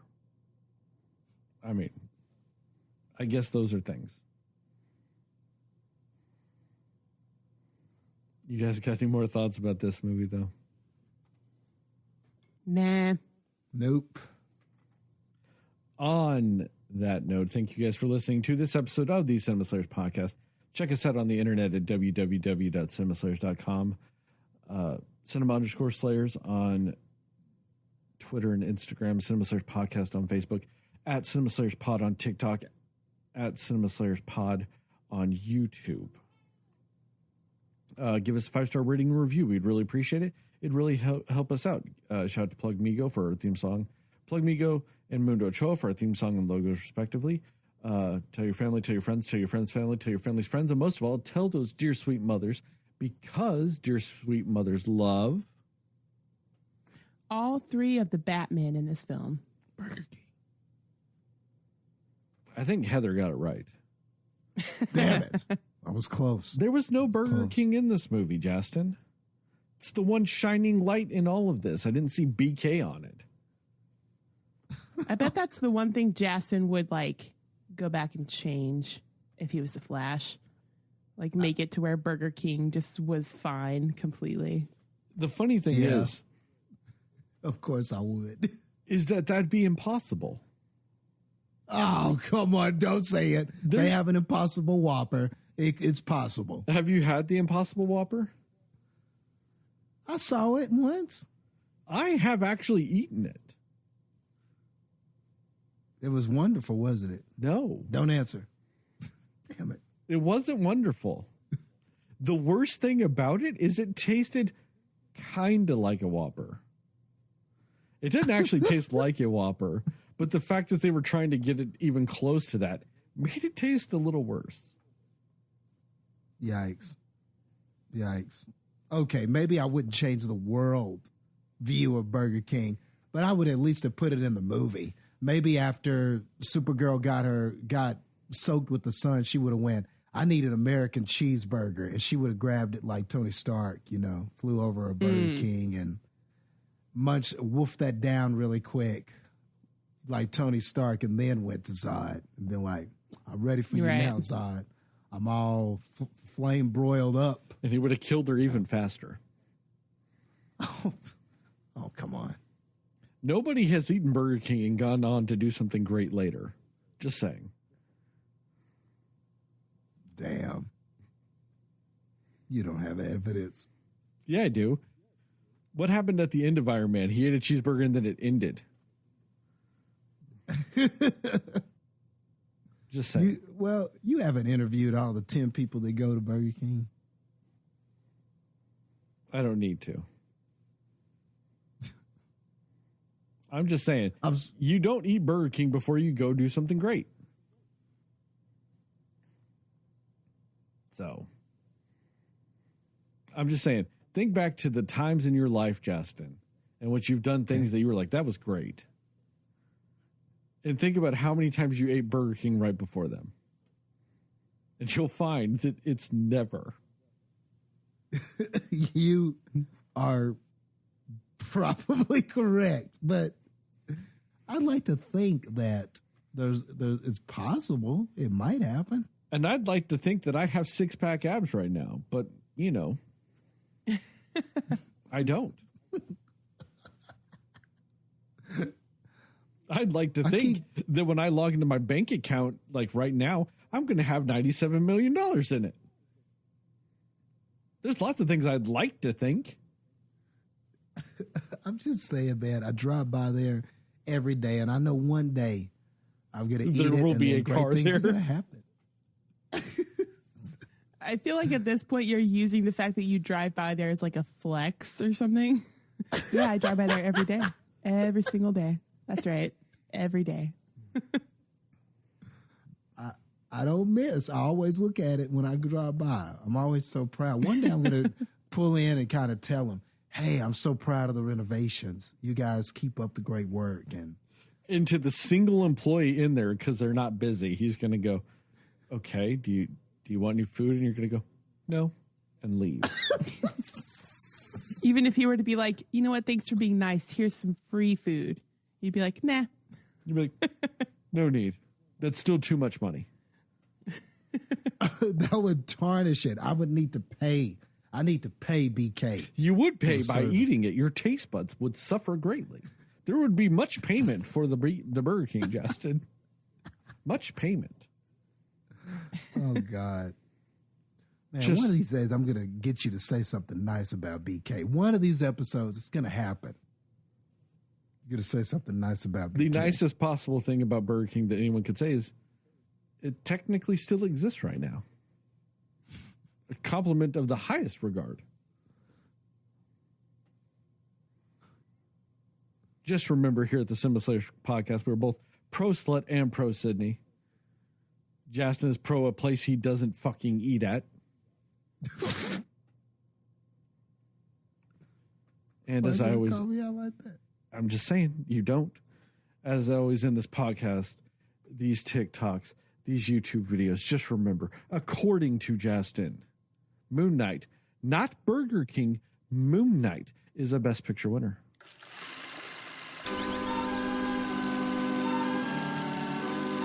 I resent that you said I don't fucking eat there. Like, no, it's not malicious. resemble. Yes, I don't eat there, but it's not malicious. It's not a I don't fucking eat. It's just more like, not today, but someday, you know? Cinema Slayers.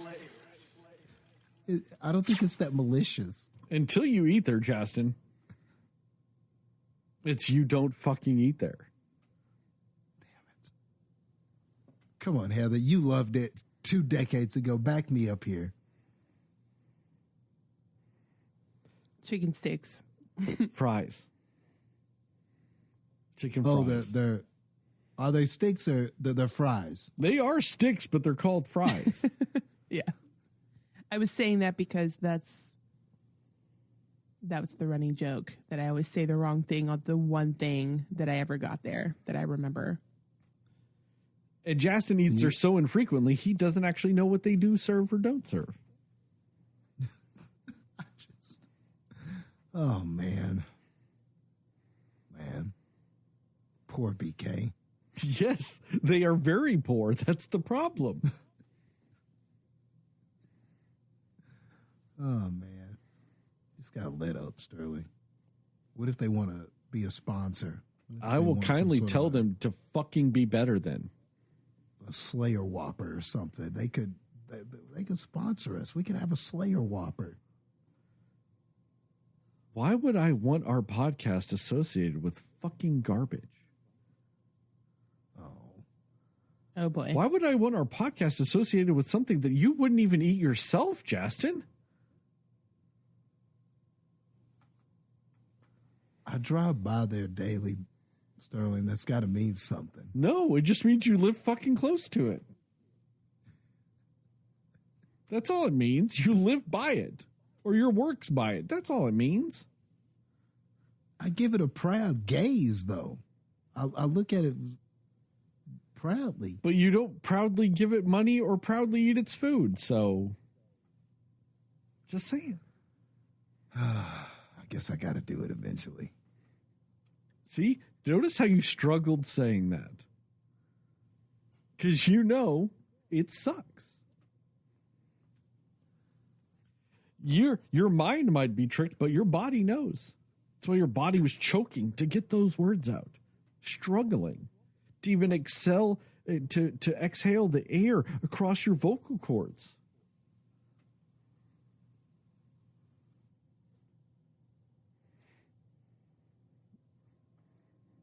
I'm out.